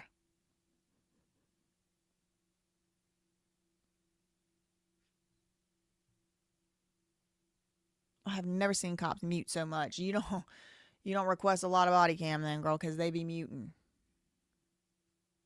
No, I cannot do an episode of reading spirits. I ain't trying to read no spirit. Wow, oh my gosh, thank you so much to Heather for the $50 super chat. Oh my gosh, they just have a dadgum team watching you. Well, we aren't going anywhere. Thank you so much, Heather. Thank you, thank you, thank you. This is all muted, by the way. Thanks so much to Tommy for the $20 super chat. Thank you, Chris, for becoming a new member. Thank you, Real Gobes, for the $2 super chat. Nobody had a phone to snap a picture. What about a ring cam? Thank you, Head High Swell, for the $4.99. If you hold 25 minutes, that means he can't remember if it happened 5 minutes ago, prior to his call, or over an hour ago. That's a exactly. That's a huge. Have a good day. Huge difference. I agree. Thank you, Mel Klomp, for the $5. Thank you. Okay, and that is it. Thank you and I do have the police reports. Now, those are going to be just as telling as the body cam, by the way. Thank you so much to Scruffy Mans for the $5 super chat. A standard BB can travel up to 200 or 300 yards, but generally does not have enough velocity to break skin, let alone glass at that distance. Thank you for that. Thank you to Blogs Frederick for becoming a new member. Thank you so much to Player Profit for the $5 Canadian. I feel like Dan's probably speaking for his Mormon female family members when he says we, because they can't speak or call the cops themselves, of course. Right. Thank you, Mr. Ricard, for the $5. If they were operating loud equipment, then it's hard to tell what the construction crew heard. Yep, true. Thank you to Blogs Frederick for the €2.49. It was the saw. The guy knows, but he just won't admit it. Yeah, it seems like that, right? Thank you, Lion Dust, for the €2. BJC solved it during the live. We'll see. We still have some police reports to get to. Thank you, Alexa, for becoming a member. Thank you to Glitter Cat for the $5. They live in a house with all windows to see the scenery, but hikers on a hill looking at the scenery with binoculars is part of a criminal enterprise. Woo! Thank you to Mike for the $1.99. Medical bracelets in my area just have a QR code. No text anymore. Good to know. Thank you so much to Rose for the $2. BandMap posted new update on takedown and fact checks. I did read, is it beyond the one I read earlier? About the Legally Mine statement? Construction Midnight Cation Trip said Construction Accident LLC doing business has never happened. Yeah. I'm going to need the 2 cruiser dash cams here. And I'm going to need the other officer's body cam. Thank you. Thank you for the 222 Midnight Kitchen Trips. Okay, so let's get into the police reports and see if we can crack and close this case before the 4th of July. Let's see. Can we crack and close the case before the 4th of July? I think so. Okay, let me just make sure this address is redacted. It's not. Okay, I'm just redacting in the address. There are 2 police reports. Oh, shoot. Hold on. Let's take a look at the first one. Now, one of the police reports is for harassment, stalking, and one of the police reports is for property damage. Okay.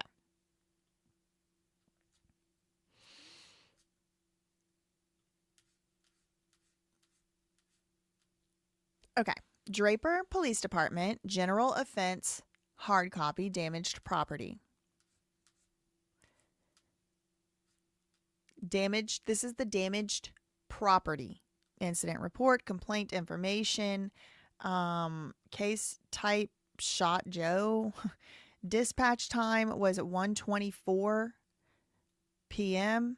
at scene at 1:36. It took about 12 minutes to get there. The call was received via telephone, which we did listen to at the beginning of this live show. Priority 2, time and route was the same time that they were dispatched, 1:24, and then they cleared this incident at like 3 o'clock. Dan McNeff was the caller. Remarks: 30 minutes ago, complainant advised he got a death threat over the weekend, and someone is, okay, so we are told again, so when the cops got in the car and headed over to the house, they were under the impression someone was up on the trail right then and there trying to kill this man. Death threat over the weekend. Someone is up on the trail and shot out complainant's window. And the complainant is who? Dan. Is on the trail, death threat, shot out his window. Okay, so these are all kind of like gross over exaggerations. Okay, this is again the property damage report. On June 10th, 2026, at approximately 1:39 p.m., this officer says, I responded to a residence regarding a broken window and recent threats. Upon arrival, the homeowner met me at the front door and directed me to the rear of the residence where a window had been damaged. The homeowner identified himself as Daniel McNeff. He explained that construction workers had been present on the residence, at the residence, working on a deck when the window broke. Okay, so they were out there on the deck, working on the deck, and the window broke. Dan McNeff stated that 3 individuals had been observed on the trail near an orange flag marker for approximately 30 minutes. McNeff reported these individuals appeared to be watching the house with what he believed were binoculars. Also, he did also then admit he didn't see that. He wasn't even home at the time. The person who saw it was the construction worker. Dan McNeff reported that the individuals appeared to be watching the house with what he believed were binoculars. He connected this incident to ongoing threats he had been receiving related to his son's business. Dan McNeff provided the following background. His son, Ammon McNeff, is the CEO of Bricks and Minifigs, a Lego franchise company with 300 stores nationwide. Keep that in mind, because when we get back from 4th of July break, we got to talk about this 300 stores thing. McNeff stated he provided his son with $1.5 million to start Bricks and Minifigs. But he has no contact with him and hasn't had contact with him for 5 years. He explained the company has been involved in a situation covered by multiple news outlets, including the New York Times and TMZ. TMZ made it into the police report, y'all. Dan McNeff stated people online have been blaming him for his son's actions. Dan reported receiving a threatening phone call on Saturday, June 8th, 2026. Redacted. I didn't redact that part. That was redacted. I don't know what it said. The caller used the phone number blank, blank, blank, blank, blank. Dan McNeff stated the caller blamed him for his son's actions. Redacted. Dan McNeff said he called home after the threat and had workers secure the garage doors. McNeff also reported receiving a critical email the day before on June 9th, 2026. We're going to need a FOIA request, that one. Due to these threats, Dan thought the men on the trail could have targeted him and shot the window out. And I just put this in my note right here. Paranoia? The cop goes on in the statement. I spoke with one of the construction workers present at the scene. The worker stated he had been cutting material on the lower deck area when the window broke. He explained the trajectory and distance from his work location to the damaged window. It made it unlikely that debris from his cutting caused the damage. The worker confirmed seeing individuals on the hillside near the orange flag marker and observed repeated glinting that could have been binoculars or a sniper scope. The worker said he could only see the individuals from the top of their heads to the chest level due to the terrain. The worker acknowledged it was unclear whether the window damage resulted from construction work or another cause and stated he had already agreed to cover the replacement cost. So he's like, I did it. I'll cover it. It was probably me. I mean, if he agreed to cover the replacement cost, case closed. I examined the damaged window on the exterior and interior of the residence. The window did appear to be a double pane glass with the outer pane shattered in a pattern consistent with impact at the center. I observed the impact point but did not locate any projectile such as a BB inside the residence. The workers showed me multiple cut nail heads on the deck area from recent construction work, right? This, cut nail heads. The nail heads got cut. So part of it could have got flung off and projectiled onto that window. He stated they had been using cardboard to shield the windows during cutting after the window broke. But the window just broke an hour before or whatever. The distance from the cutting location to the distance from the cutting location to the damaged window was a couple feet. I think we solved the case, y'all. I think we solved the case. I photographed the damaged window from both interior and exterior positions. I provided McNeff with the case number and my email address to forward the threatening email. I want a FOIA request that. I want these. I want the photograph. I want the threatening email. And this is for threats case 2026-13436. Damaged property, window, cost unknown. Thousands of dollars, if you ask Dan McNeff, but no one bothers to investigate truly, so who really knows? Evidence, body camera footage, statement, and photos. No charges due to how it was broken and it possibly being an accident. Oh, shout out to IMDex TV in the chat. IMDex TV, just so y'all know, is the author, is the writer, is the brilliant mind behind the BJ Investigates theme song. I told him to put it up on Spotify. He was like, no, you should put it up. I really want him to because it's his song. But BJ Investigates, she gon' find the truth, she gon' crack the case, yeah. He wrote that song, he made that song, he recorded that song, he sang that song. The whole thing is his song. I wish I had it handy. But yeah, they're saying, please put it up. Please put the song up. Please put the song up. That one's not my song. I mean, I would be on the remix. He said he used cardboard after it broke. You saw that, huh, Tech Master? You saw that? Gonna find the truth, she gonna crack the case, yeah. Not lie when it's paperwork, he will expose the truth, daily updates for you, yeah. Y'all cannot control me. I control my own mind. Couldn't control me then. Still not in this lifetime. It was such a good song. Oh my God, I love that song. Okay, so he says, or she, no charges. We're not charging anyone because we don't even know how the window got broken and it was possibly just an accident. Okay. So now let's take a look at the next police report, shall we? This one is of the same incident, but this time instead of it being a property damage police report, this one is for threats, intimidation, stalking.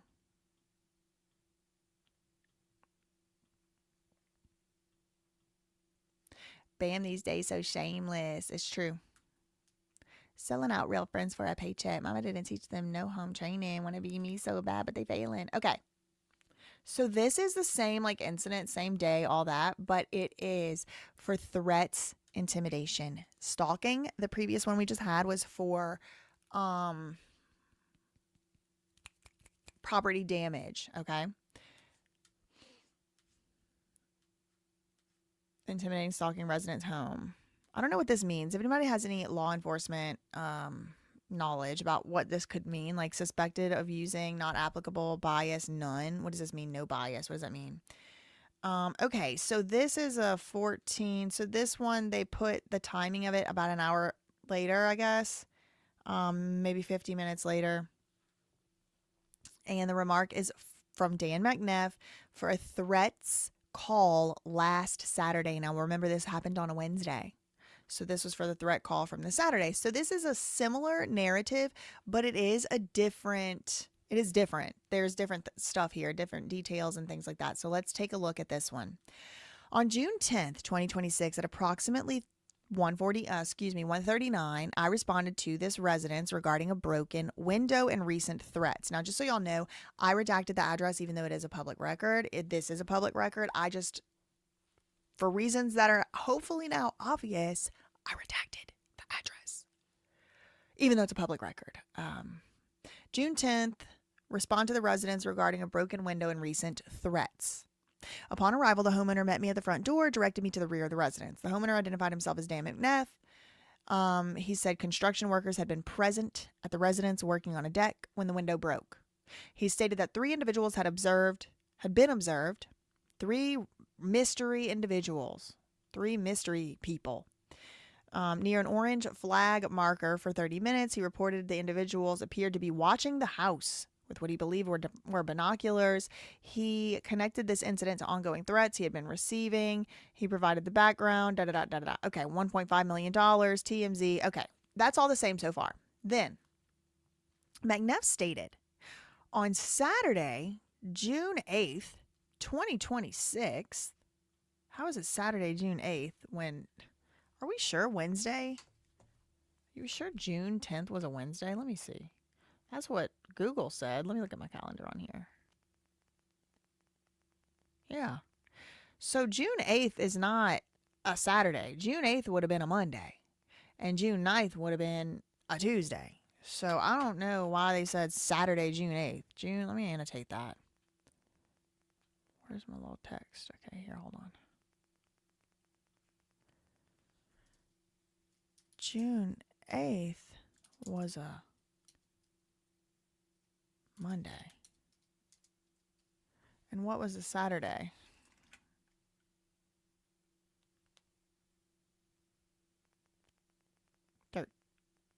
No. 10th was a Wednesday. 8th was a Monday. The Saturday was June 6th.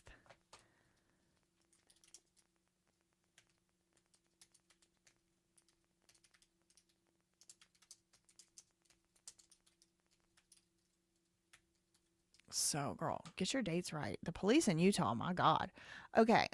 He said on Saturday, June 6th or Monday, June 8th, I don't know which one they mean, he received a phone call from Redacted. The unknown caller blamed McNeff for his son's actions.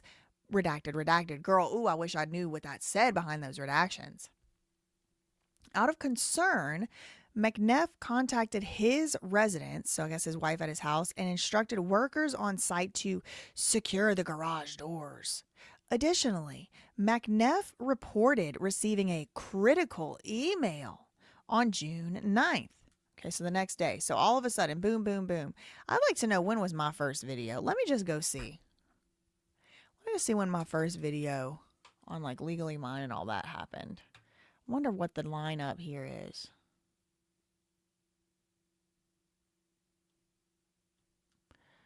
Should we look and see if anything has been filed recently?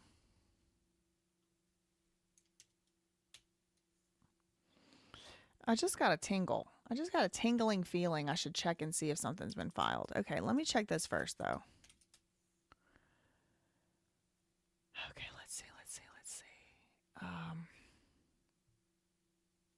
I'm just trying to get a sense for a timeline here. Okay, so here's my videos.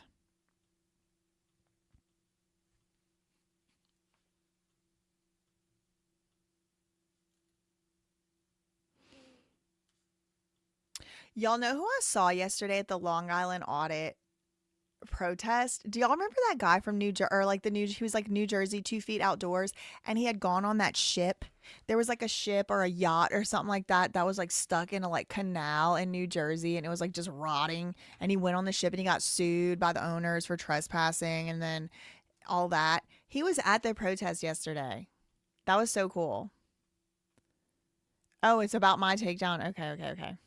Legally Mine agrees with my assessment. Okay, hold on. Let me go to... We have a lot of stuff to do here. Okay.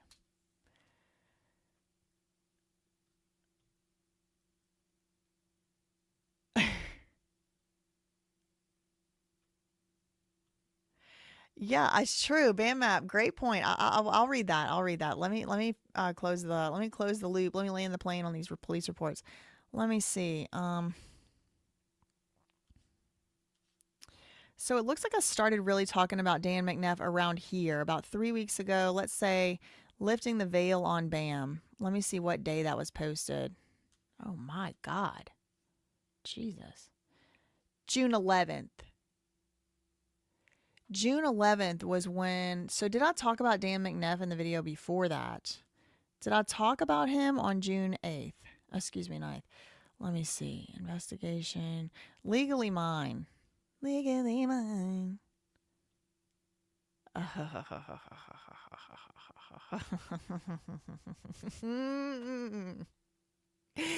Are you kidding me? Are you literally actually freaking kidding me? The same exact day? You kidding me, right? You freaking kidding me, right? Now I need to know what freaking day of the week Dan posted that Facebook post. What day of the week was it? Bear with me while I live investigate.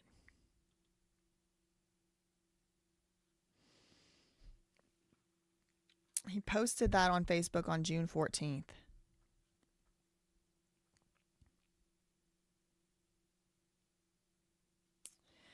He posted that on Facebook 4 days after he reported it to the police. This day that I was live, was he calling the cops while I was live? Hold on.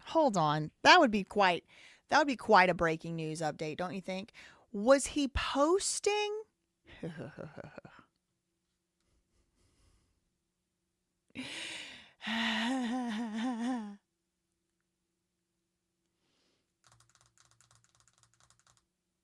We have to do this timeline. That's why we do timelines on this channel.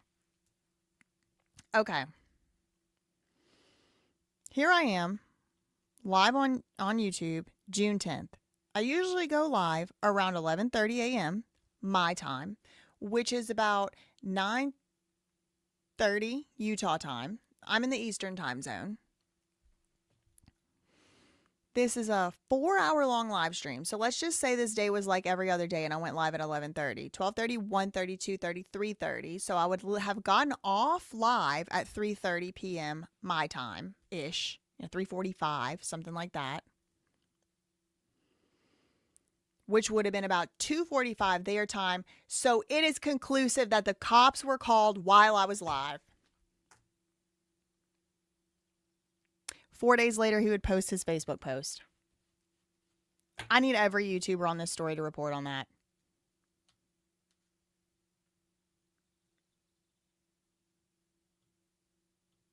While I was live, the cops got called.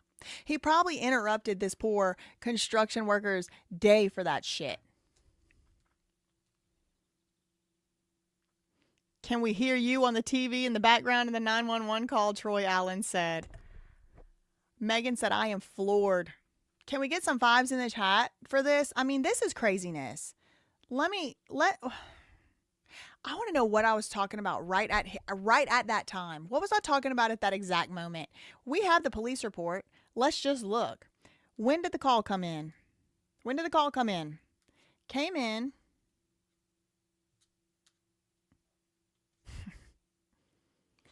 I don't think it's a coincidence my stream just got taken down. It's very interesting that it didn't have anything to do with Dan in the reason that was given.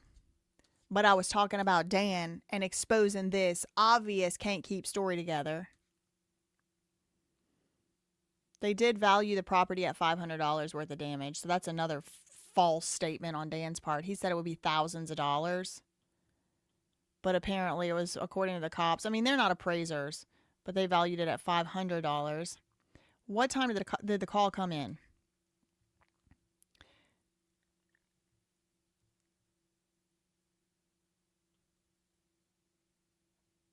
$13:24:19 was when they dispatched. So we'll just go 1:24. 1:24 p.m. would be 3:24 my time, right? Like the exact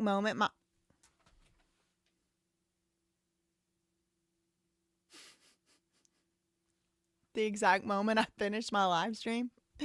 Hold on. It was 11:30, 12:30, 1:30, 2:30.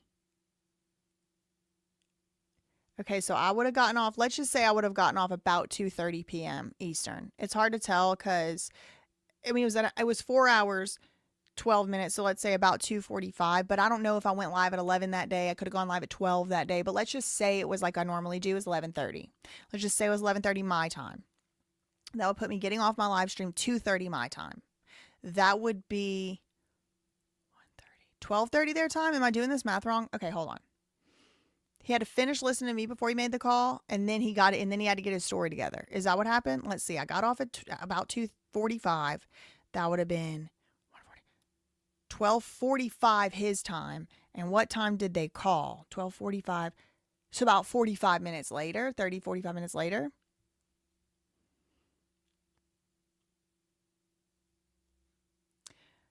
Afraid of BJC Live LLC. They're not in Arizona. They're in Utah. Legally Mine agrees with my assessment. Thank you so much for the $10 super chat. Never let a crisis go to waste. Thank you, John, for the $2. Thank you, Singer Soul 89 for becoming a new member. Thanks so much to Michael Kolsonick for the $5. What happened to the earlier stream? YouTube removed it during the stream for me and popped up the usual message. Yeah, I did discuss that earlier. Shout out to Lego Law Life. Lego Law Life. Hey, I'm a new subscriber. What is this show? Wait, isn't this Valhalla and Making Law Simple's channel? Thank you for the $1.99. Thank you to CDC Dog for dogs for the $4.99. Dan. Okay, we do have an update. Okay, wait a second. Didn't I just tell y'all I had a tingle? I said I have a tingle. Should we check the... Put a 5 in the chat for me being psychic. Okay, I think it's confirmed at this point. Didn't y'all hear me say I felt a tingle? I said we need to check the docket. Put a 5 in the chat if you remember me saying... I feel like I need to check the docket. Let me close the loop on this thing, whatever. Thank you so much to Rose. Let's go check the docket. We do have a breaking news update. I do want to circle back around. Actually, you know what? Let me just finish this here. We're almost done. We're almost done, and then I'll get to that new document, just so I can clip this out and it's all in one spot. I can't believe he called the cops on the same day that I did that stream. That's nuts. That's nuts. Thank you to Singer Soul for the $5 super chat. That's crazy. That is really crazy. And then they'll try to gaslight you. Nobody does true investigating. Okay, Dan. Okay, I already did the damaged property. I want this one. We're almost done. We have a couple more sentences here. Then we'll go to the new document. Just want to close this loop. Okay. A review of the statements, the unknown call, the critical email, and the unknown call, by the way, there's no voicemail. It's just taking Dan's word for it. So who freaking knows? McNeff reported a critical email, but it wasn't a threat, he said. You know, it wasn't technically really threatening, he said. McNeff was advised to forward a copy of the email. I want it. I would like somebody to FOIA it. To be attached to this file along with his formal written statement, a review of the statements and specific language. Okay, so the cop read the email. A review of the statements and specific language utilized during the phone call indicates that the statements do not fully meet the statutory element required to establish a prima facie case of a criminal threat. Okay, so I can't charge nobody with making a threat because nobody made a threat under the statute. Okay, we looked at the statute. It doesn't apply. Specifically, the language in this email and this supposed call that they don't even have a recording of, by the way, it's just Dan's word for it, lacks the immediacy, specificity, or overt action required under the criminal code to constitute an actionable threat of violence. However, due to the nature of the communication, this incident has been documented for intelligence purposes and cross-referenced under suspicious circumstances. Should the complainant, that's Dan McNeff, receive further harassing or specific communications, or if the provided email yields actionable evidentiary value, this case may be reopened for further investigation. I wore my body camera and the footage will be downloaded to evidence.com. Once I receive the email, I'll have it attached to the case. I didn't see the email. What is the status of this case? Dun dun. Closed. And yet, 4 days later, Dan went still onto Facebook, claiming his window was shot out, claiming it was Reckless Ben who did it, saying nobody investigates truly, who watches the watchers. The case was closed. It was closed. Once I receive the email, I'll attach it. Well, there's no email attached, so I guess Dan never sent it. Isn't that interesting? Isn't that interesting? Now let me go to the breaking news update. Apparently something was just filed. So let's head on over. I had a tingle. Did y'all put 5s? I didn't see any 5s. I didn't look. Did y'all put 5s? Make sure you like the video. All right, breaking news update. We got a new... Did y'all put 5s? I don't see no 5s. Oh, okay, I see some. We're all watching the watchers now, beat. Okay.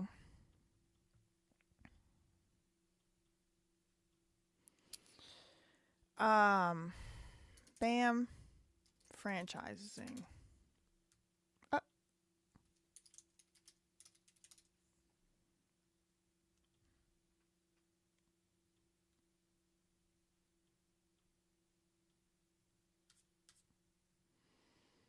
Motion for extension of time to file answer. And memorandum in support, unopposed, filed by defendant. Okay, what is this? All right, let me get the document. 6 pages.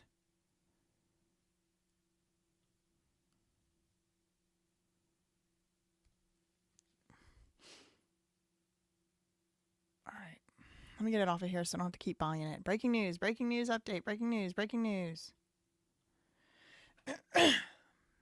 Okay. Who wrote breaking news? Hold on, where is it? I thought someone wrote breaking news. Oh yeah, Susie Q. Okay, let me just save this and we'll get right to it. This is document number 13 in the case.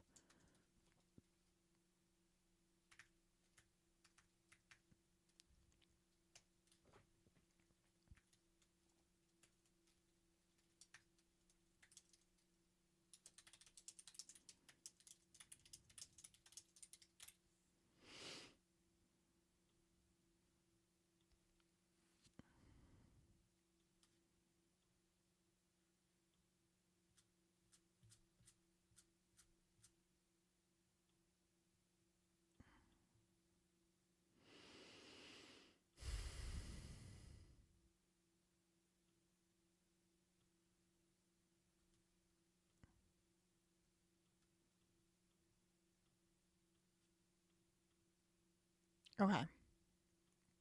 Here it is.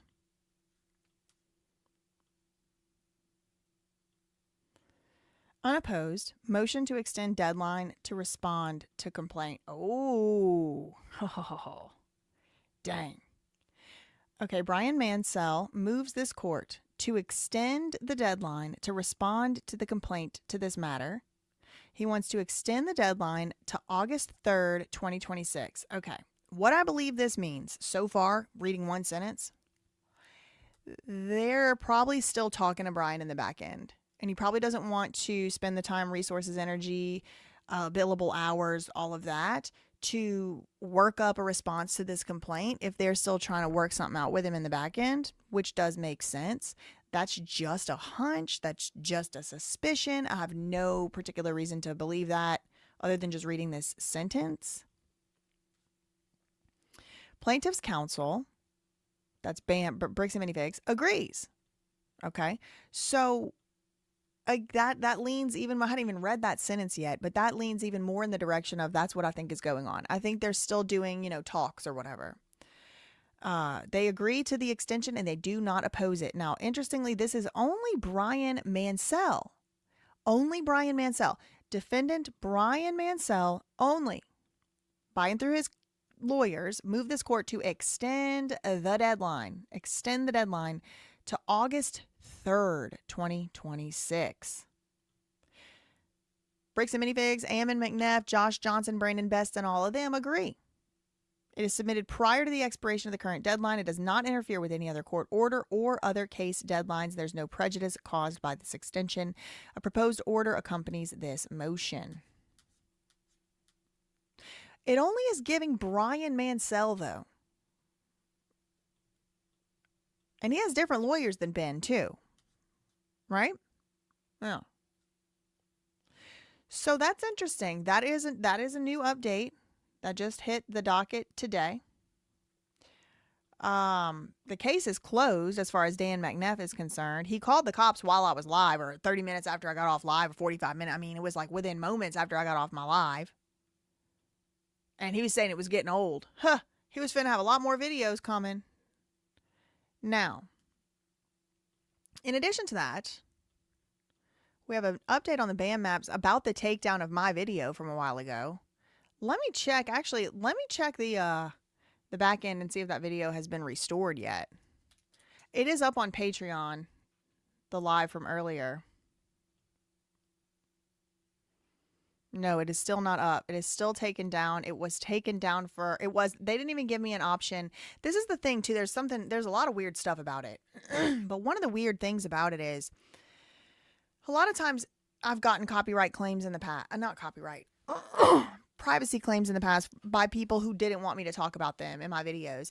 And it'll be like, oh, she showed my address or she showed my this, that, or the other. And it's like, well, you made that address public by putting it on a public court document or whatever the case may be. But YouTube has in the past given me the option to blur it out. Like, okay, we're not going to instantly remove your video. What we're going to do instead is we're going to temporarily remove the video or we won't temporarily. We're going to give you 24 hours, give you 24 or 48 hours, something like that, to clip the part of the video out, or you can blur that part of the video. You can they have a little blur tool. So they'll give you an option to remedy it. And then it's like, then we'll take a look. Then we'll take a look and see, this email is not saying that you necessarily did violate the terms. They give you like a grace period to fix it. Well, in this today's, obviously y'all were in the live. There was 150 gifted memberships. I mean, it was huge. It was a huge day. It was a huge moment. And it was just gone. And so that was weird. And so y'all saw it happen. Put a 6 in the chat if you were in here for the great stream shutdown of 2026. So this was posted today on the BAM app. They say a channel's biggest stream vanished mid-broadcast. What flagged it was a public record. The filing that ties Legally Mine back to BAM's stock. BJC Live Show's largest stream, I would say for memberships, it 100% was the largest stream. I might have had a stream one time where I made like $10,000 or something. But that was for a legal fundraiser, which we're going to have to do again very soon. But that's for another day. A channel's biggest stream vanished. Yeah. I was in the middle of my largest stream by membership for freaking sure. It was removed in the middle of the broadcast on harassment and privacy flag for sharing, quote, non-public information. When the channel opened YouTube's own notice, the flagged content was actually a public UCC1 financing statement. The August 2020 filing, recording Legally Mine's pledge of 450,000 Bricks and Minifigs franchising shares to David Ortiz and John Masick. A document this site holds, and one whose whole legal purpose is to be seen. That's exactly what I was saying. Calling it private is not a close call. Who filed the report? And whether it connects to this case is not established, though the record already contains one separate court-driven takedown effort now being unwound. Indeed. Yep. A channel's biggest stream vanished mid-broadcast. What flagged it was a public record. And what was that public record exactly? The one that tied Bricks and Minifigs financially in the public record to Legally Mine. And the owners, the former owners, these guys, John Masick, by the way, and David Ortiz, they are the original owners. They are the original founders and owners of the Bricks and the Minifigs. I have them on the web, and I never would intentionally share someone's home address, even if it's on a public record like it was in this case. I don't know if those were their home addresses. They may have even been business addresses, frankly. But I have a section called BAM Franchising Inc. here.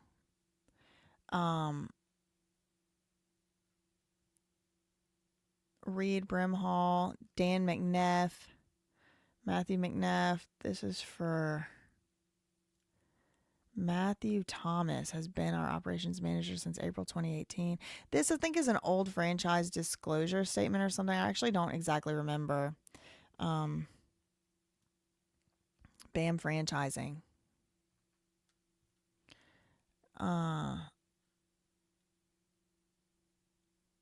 Consolidated Financials Business Statement. BAMF. Banff Billings 1, Banff Orem LLC, Banff ownership. Okay, so in 2018, the company had an ownership change and has elected to be treated as a C Corp instead of an S Corp. During 2024, the company incorporated in Delaware and is now recognized as a Delaware corporation. Southington is a Connecticut limited liability company formed on November 19th, 2020. Billings is a Montana LLC formed November 1st, 2024. Orem is a Utah LLC. Bricks by the Box is a Virginia LLC. Port Charlotte is a Florida LLC. And then here's the David Ortiz, Legally Mine founder.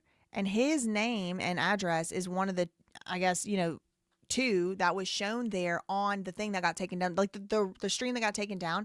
This David Ortiz, when I went to the actual notice, it was his name and his address on the public document, and also John Masick. And these guys were the original owners of Bricks and Minifigs. Apparently, in 2018 they changed ownership, but I have a section for them on, right there on the web. The case is closed, though. The case is definitely closed on Mr. Dan McNeff. Okay. We would have gotten away with it, too, if it weren't for those pesky YouTubers. Yeah, what are all those LLCs about? Indeed, Justice. That's indeed the question, right? Thank you so much to Rose for letting me know about the $2. Thank you for the $2 super chat and for letting me know about the new article. Oh, there's a new article about their potential liability too. Oh, let me check that one out. Thank you for the $2 super chat. Let me see. Is it under updates?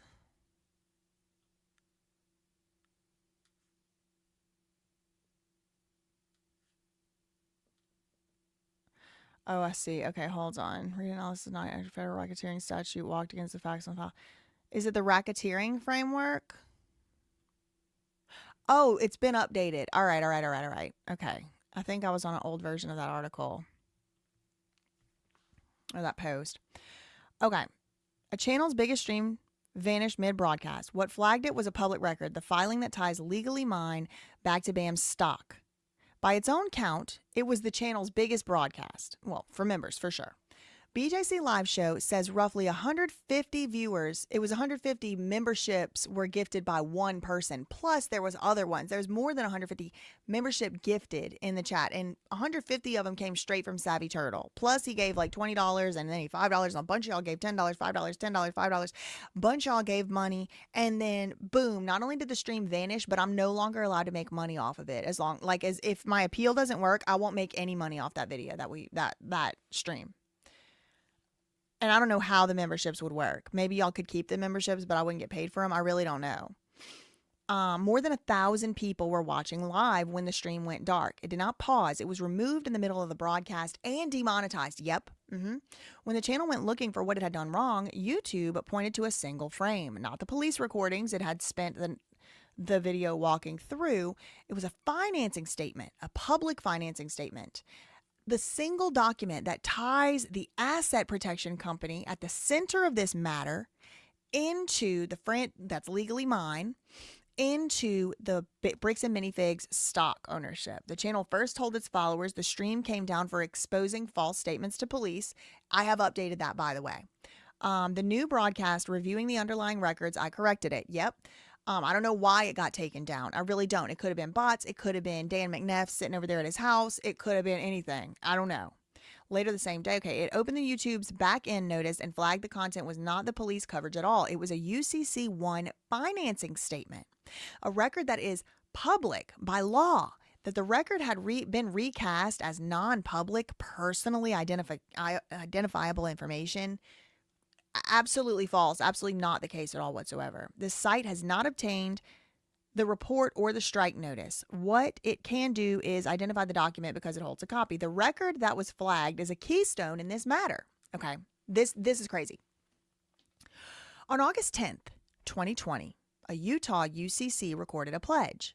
Legally Mine LLC, the asset protection firm that sells its services to doctors, dentists, and all of them, Legally Mine put up 450,000 shares of BAM franchising common stock as collateral to David Ortiz and John Masick. John Masick is a former BAM owner whose seller financed Dan McNeff's 2018 purchase of the company. Ooh, we getting close, y'all. We getting close.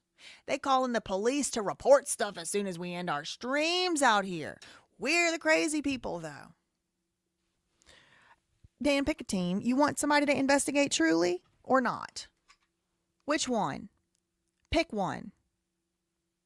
Not that it's going to make a difference of what I'm doing, because I'm just looking in public records.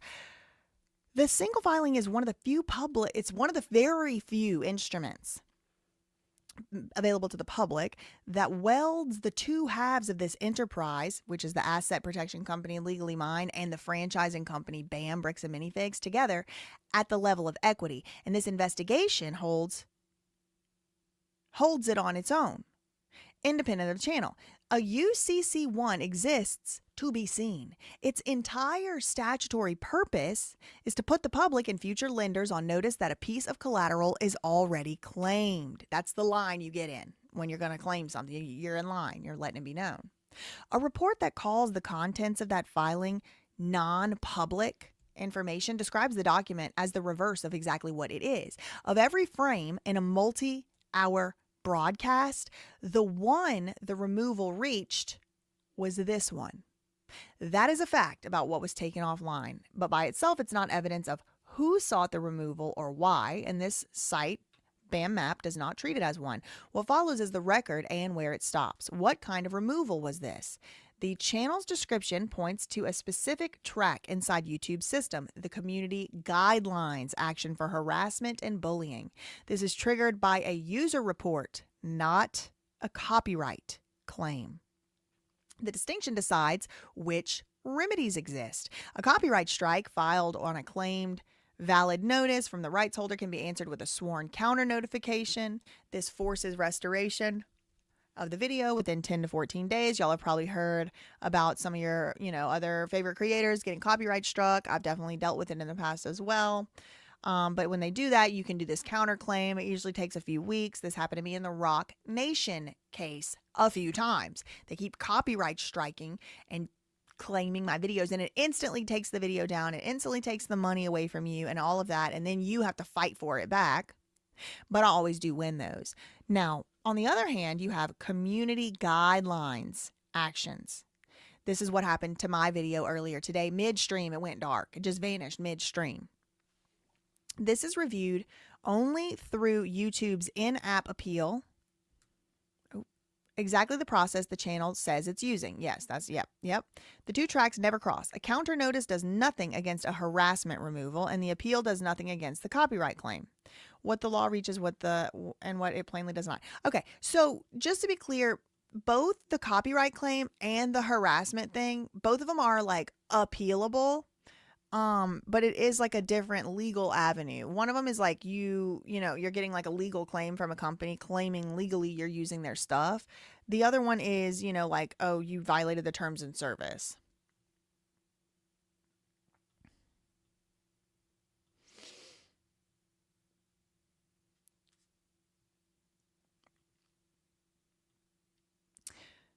Okay. That one fact, harassment and privacy rather than copyright, closes the federal door before it opens. 17 USC 512F punishes anyone who knowingly materially misrepresents that material is infringing. This is only copyright. This is for the DMCA regime, and it does not reach community guidelines report, no matter how false the report is. If the stream came down on a harassment and privacy flag, you can't use Section 512F as your tool. Now, there's another statute, 47 USC Section 230.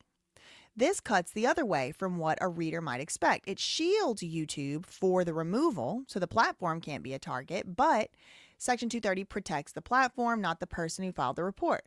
Someone who submits a report isn't republishing someone else's content, they're making their own statement. They're saying that the flagged material violates a specific policy, and Section 230F3 treats that statement as the reporter's own. The immunity that protects YouTube from taking my stuff down does not protect the person who flagged it. What a false report would expose the reporter to? Okay, first of all, it might have been a bot. I want to just be clear about that too. Like, it could have been a bot. It could have been like AI flagged it. I was saying sniper a lot. So I don't know who flagged it. And they don't tell you. If the report was knowingly false though, and testing that is exactly what an appeal is for, Utah tort law reaches the person who filed it. The Utah Supreme Court has come up with a test in the precedential case Eldridge versus Jondro. It requires intentional interference with an economic relationship by improper means, meaning lying, causing injury. Eldridge killed Utah's older improper purpose theory, so motive alone is not enough. The conduct itself has to be independently wrongful. The court list of improper means was listed in this other precedential case, Lee Furniture and Carpet Company versus Esom. This includes deceit and misrepresentation. Whoa, should I sue? I need a lawyer. Solomon? Where's Solomon? I need Solomon Radner. On the mechanism the channel has now identified, that prong stops being abstract.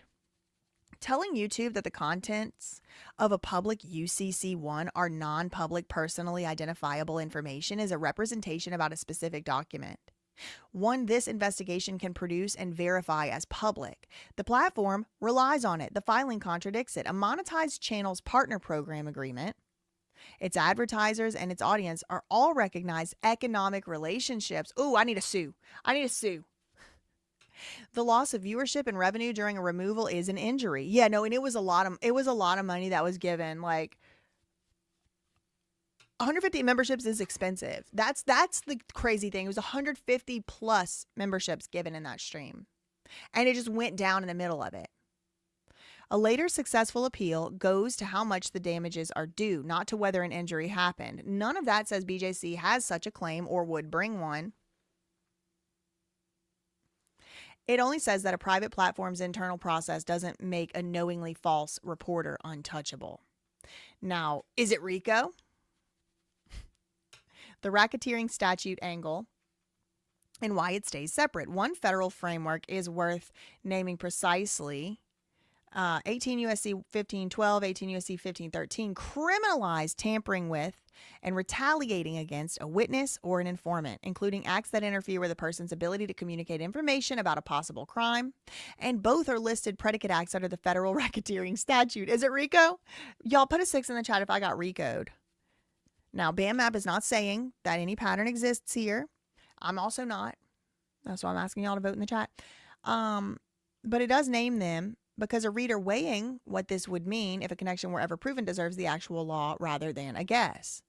Now, interestingly, if we're talking about patterns, this isn't the first content of a YouTuber that's been removed while talking about this story. The reason this is not an idle question is that the record already holds one takedown effort that can be verified end to end. On June 2nd, 2026, 4th District Court Judge, District of Utah, Tony F. Graff Jr. entered an ex parte temporary restraining order in BAM Franchising Incorporated versus Ben Schneider. On the platform's motion alone, and with no bond and no finding that any statement was false, this TRO was entered. Clause 5J barred false, misleading, harassing, interfering, defamatory, or unlawful content about BAM, and 5K reached into the past, ordering already published videos to be immediately removed and or taken down from any online streaming platform. That order technically did survive, but the case was removed to federal court, and on July 1st, 2026, the parties jointly stipulated to convert the TRO into a conduct-only injunction that drops the removal language and adds a carve-out. Now, that was what they agreed to. I didn't agree to suppress my speech, me personally. That doesn't make the removal of my video part of the same effort, but it does ask, it begs a question. Could someone use a platform's own tools to do quietly what a court order was just unwound for doing so openly? Is not hypothetical. This isn't hypothetical. One attempt is already documented by a different mechanism and independently verified. So the open question is, we don't know who filed the report. We don't know why. I walked back my first guess on the July 2nd broadcast. That's the one we're in right now. It wondered aloud whether the video had been mass reported and then opened the back end notice and found a single flagged frame instead. This site does not know who filed the report. It does not assert that BAM Franchising or any party to the litigation or legally mine or anyone connected to it filed it, directed it, or knew. But the flagged content was a public financing statement. That is the truth. That is what happened. And it ties legally mine to Bricks and Minifigs and their stock. The removal ran on a non-public information rationale the record contradicts. The appeal is pending, and this matter already contains one separate court-driven takedown effort that's been verified. Now, a harassment and privacy report can have a legitimate basis.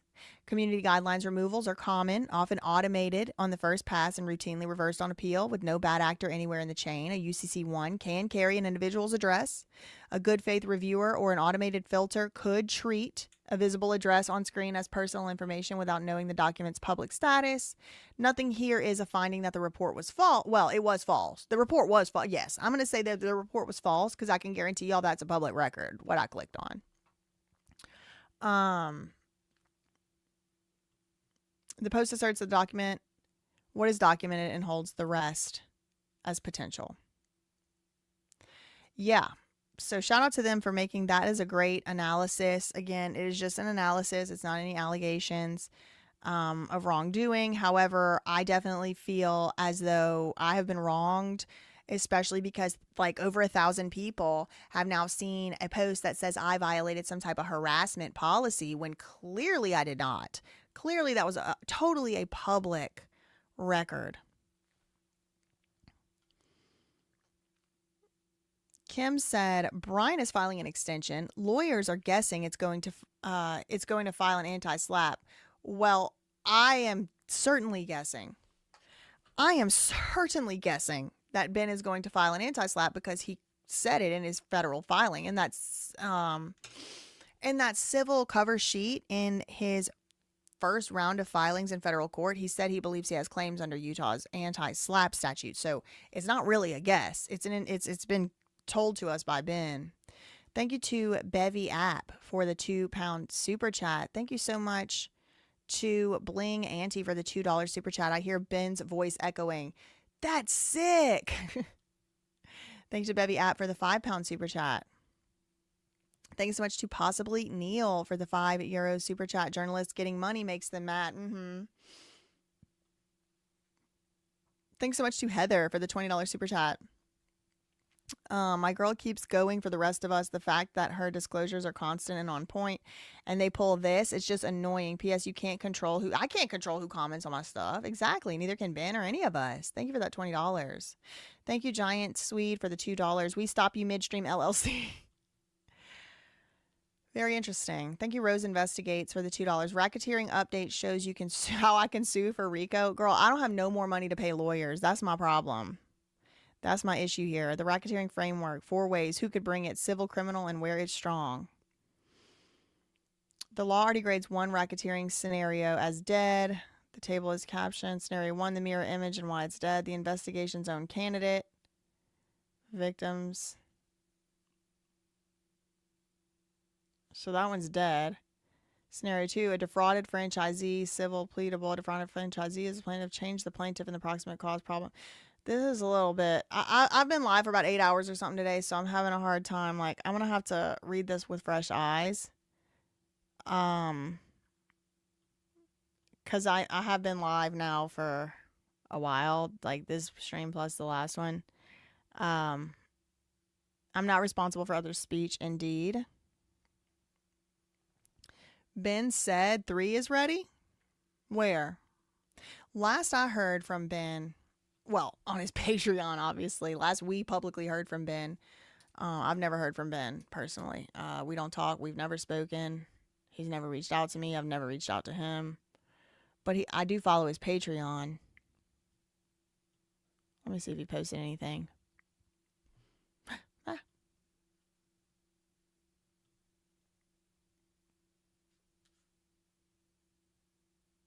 Oh, he did. Okay, hold on.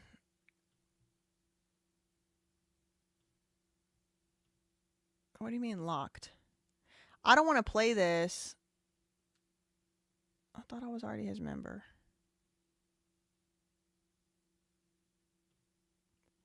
I don't want to play this on live because it is on his thing. It is on his channel, but I'm going to watch it real quick off stream and let y'all know what it, if anything crazy happened. It's 5 minutes, 45 seconds long. Okay.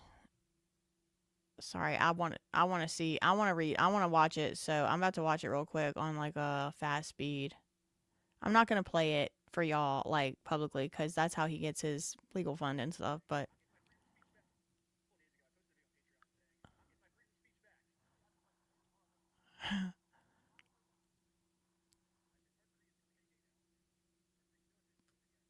so he opens up by talking about part 3, why it's not out. Right.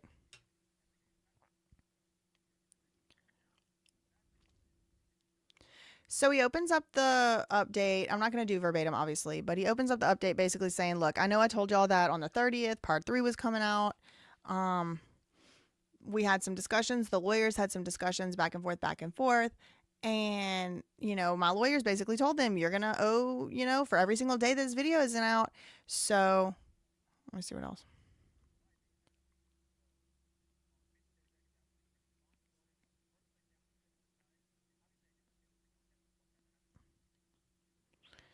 So he disclaims, he says, I never threatened to bomb them. I would never do that. That's crazy. If anyone did do that, that's awful.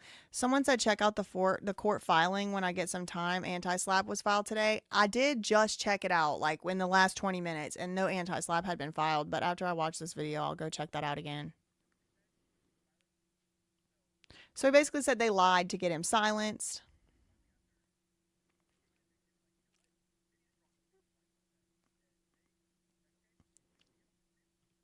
They agreed to give him his freedom of speech back. The lawyers made a deal. Then he climbed up the tower. He was so excited. Yay, hooray. All we need is the judge to sign it, and we were supposed to be good. Judge said no. What the heck, Judge? Oh, the lawyers are saying he's difficult.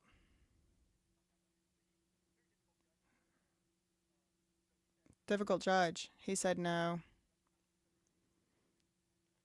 He doesn't want the freedom of speech back.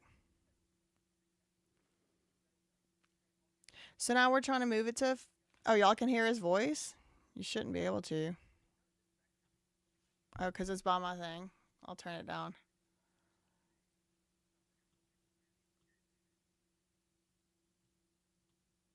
Okay, I turned it down. I don't want this to be a way for y'all. I want y'all to go and buy a membership over there. Yesterday it was supposed to go to the judge. The federal judge hasn't approved it either. Now they're confused. They don't know what to do. Episode 3 is done. He can't post it, he'll go to jail.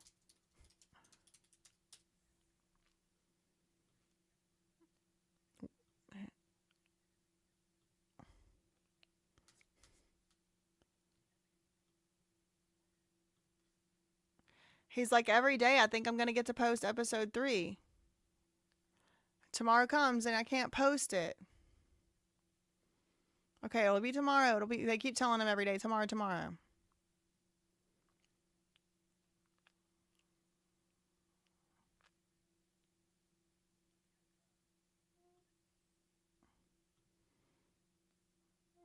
He said the very second he's allowed to post the video, he's going to post it. He'll post it on Patreon first.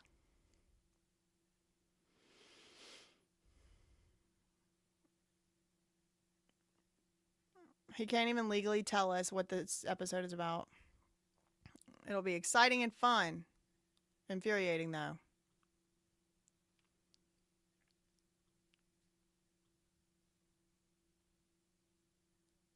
He don't know what else to say. He's like, I didn't even want to make this update video every day for the last few weeks. Also, I checked. There's no new filing. No anti-SLAPP was filed.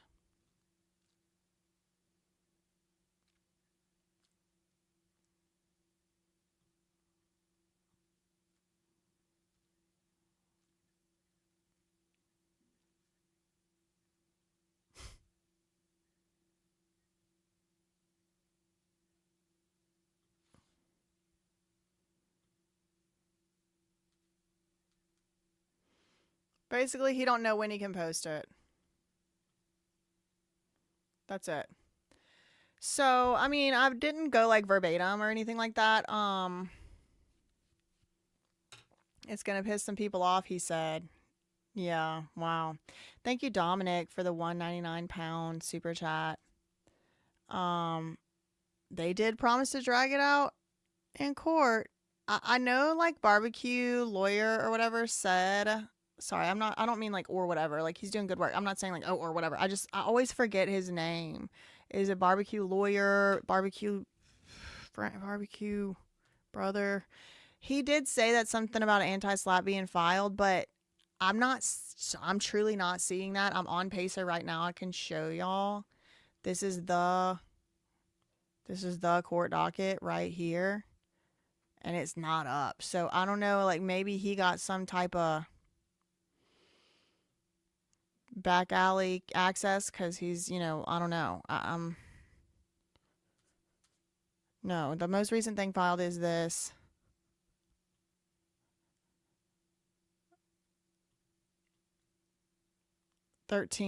Filed today. Motion of extension of time to file answer regarding the notice of removal and memorandum of support unopposed. Unopposed filed by defendant Brian. Yeah. Okay, let's see. Answer notice of removal. What's that? Oh yeah, notice of removal. Yeah, I don't know. 675 freaking pages. My God. So nothing filed anti-slap. I mean, I guess we can check the Utah court, but I don't know why he would be filing in the Utah court when he filed a notice of removal. We can take a look.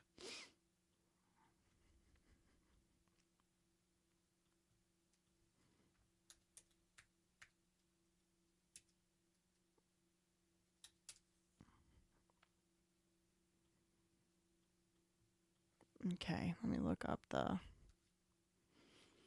I'll take a look just because, like, I did see that y'all were saying barbecue, whatever, counsel, lawyer. He said an anti-slap was filed. I don't think that's what he said, and if he did, it's not showing up on Pacer. But we'll take a look at the Utah State Court as well. He's speculating it's an anti-slap. Gotcha. That's what I figured. Okay, let's just take a look here, see if anything's been posted. Nothing should have been posted here, so I'm about to waste my 20 cents, I think. But for completeness, let's take a look.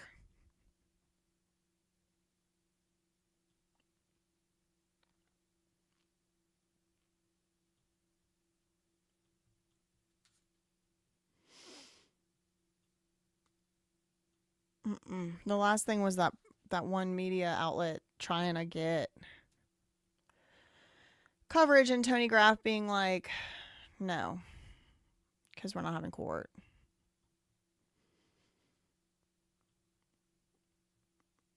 Sure. Yeah, I don't know. I guess I can search like court listener. This stuff has come up on there faster in the past. Let me try that.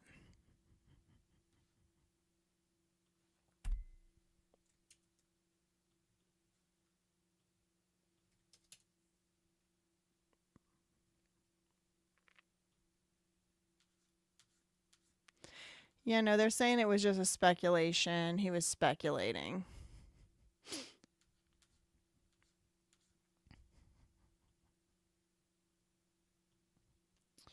See on court listener. Barbecue is speculating the extension by Mansell is for anti-slap in the future. Okay. It's just the same thing I covered last week. Girl, don't waste your cents. I did. Nothing filed. Gotcha. Thank you. It's Tiki. Can we get the likes up? Can we get the likes up? No. Culture War Ace. No. It's nothing filed. We have some people in the chat now who have, yeah, anti-slap confirmed ? Okay. Gotcha. Okay. So it's probably the same thing that I had drawn attention to last week, and that was that civil cover sheet.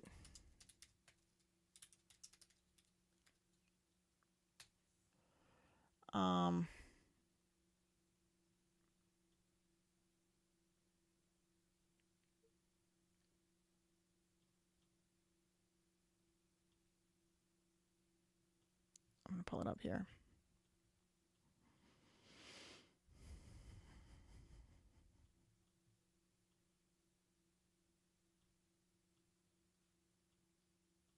Okay.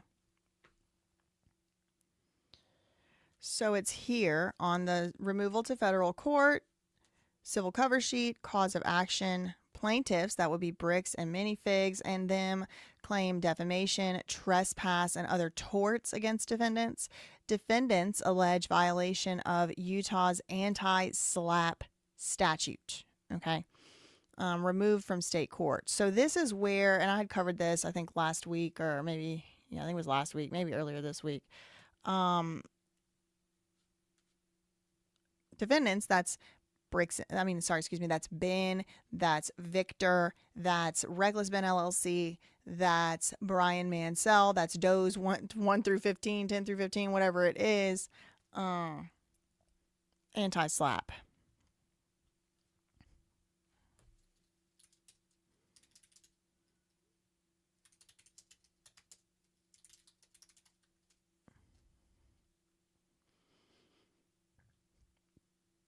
Demanding at least $300,000. So probably, if I guess, that's what barbecue counselor's video is about. I mean, actually, we can go watch some of it. I don't know why I'm like, oh, about to guess. I can just look.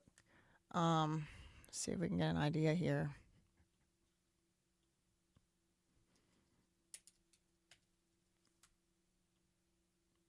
I didn't even get to what I was going to cover today, by the way. I was going to cover Fortune, Fortress, all of that, practice of law, this and that. I didn't even get to it because in the middle of my stream is when I came across those. Is when I came across that the 911 and the body cam had come through.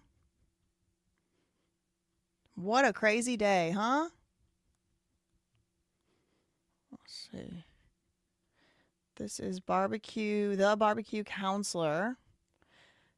He does have just a new channel here. Just kind of started, I think he's just started his YouTube channel with this topic. In the Reckless Ben case has confirmed that the defendants will be filing a motion challenging the complaint, which likely includes an anti-SLAPP motion.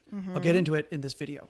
Now, there were some lawyers, there were some law tubers when I was saying anti-SLAPP confirmed, anti-SLAPP's going to be filed, anti-SLAPP, whatever. There were some lawyers on YouTube acting like I didn't know what I was talking about.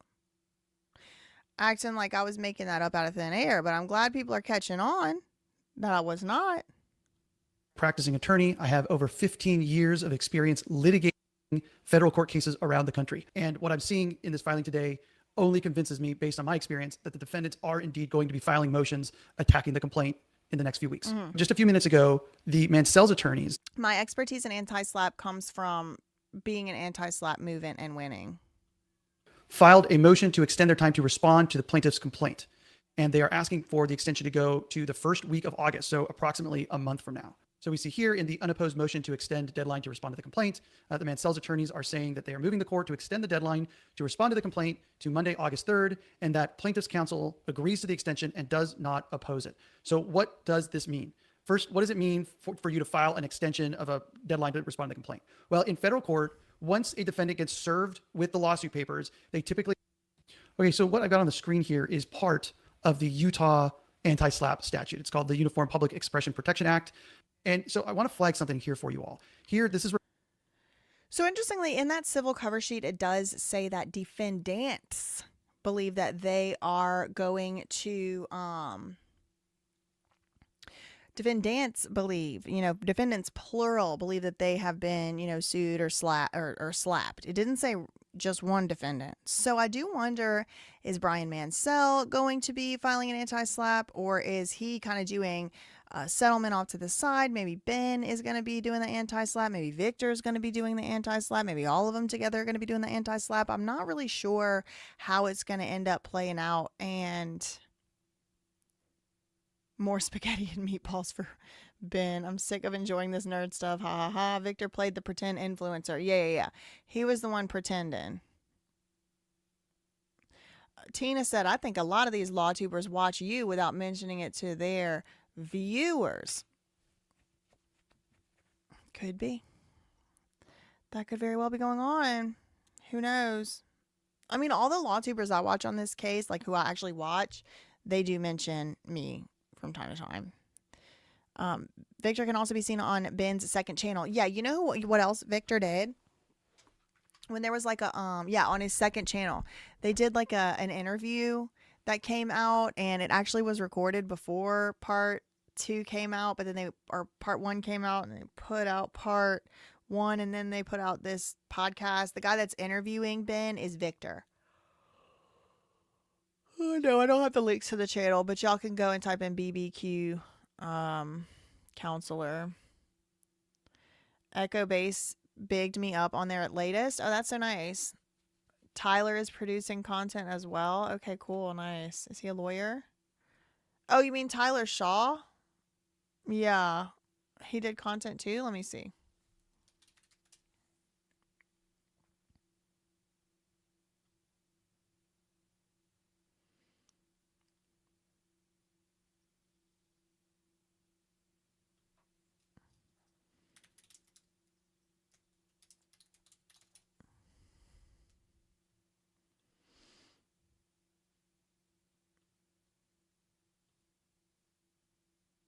Oh, he investigated the fundamentalist Latter-day Saints? That's interesting. I don't see anything other than this 1 month ago.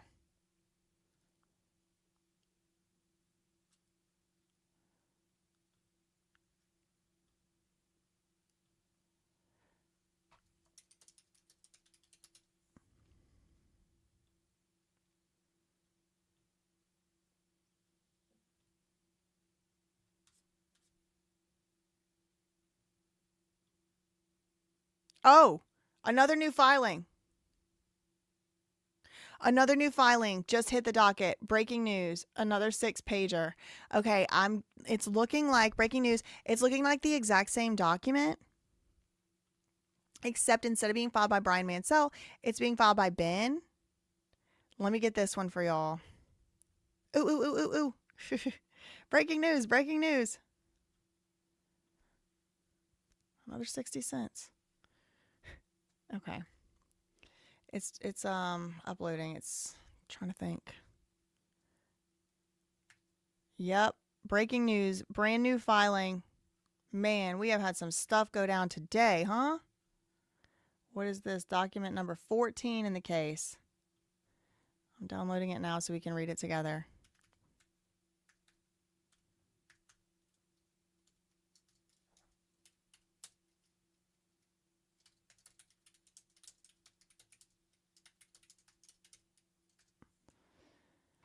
Oh man, when's part 3 coming? That would be a nice 4th of July gift. Happy birthday, America. Happy birthday, freedom of speech.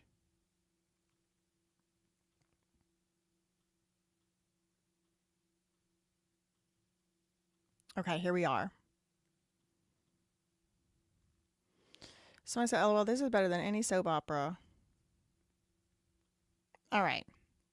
Breaking news, brand new document, unopposed motion to extend deadline to respond to complaint. Defendants, Benjamin Paul Schneider, Reckless Ben LLC, and Victor Nguyen, collectively the Reckless Ben parties, hereby move this court to extend the deadline to respond to the complaint in this matter to Monday, August 3rd, 2026. Plaintiff's counsel agrees to this extension and does not oppose it. So Bam and them agreed to this too. Bricks and Minifigs. So, you know, all my analysis earlier, I was like, oh, it's only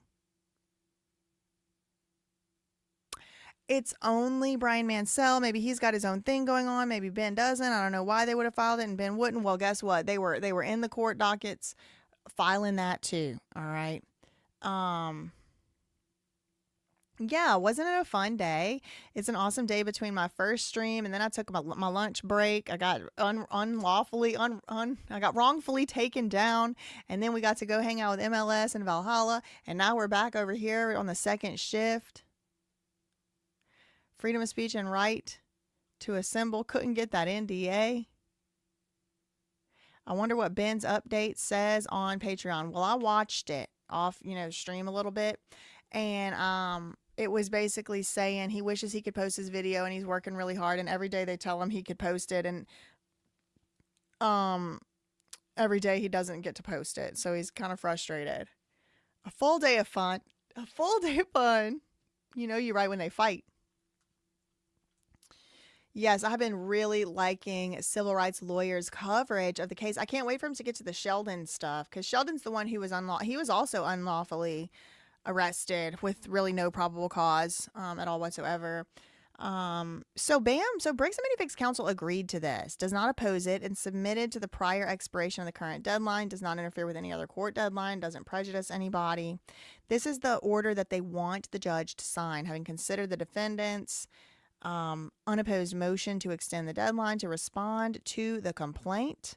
The court orders the deadline to respond to the complaint be pushed to August 3rd. Now, I don't know what it was previously. Of course, this is not signed.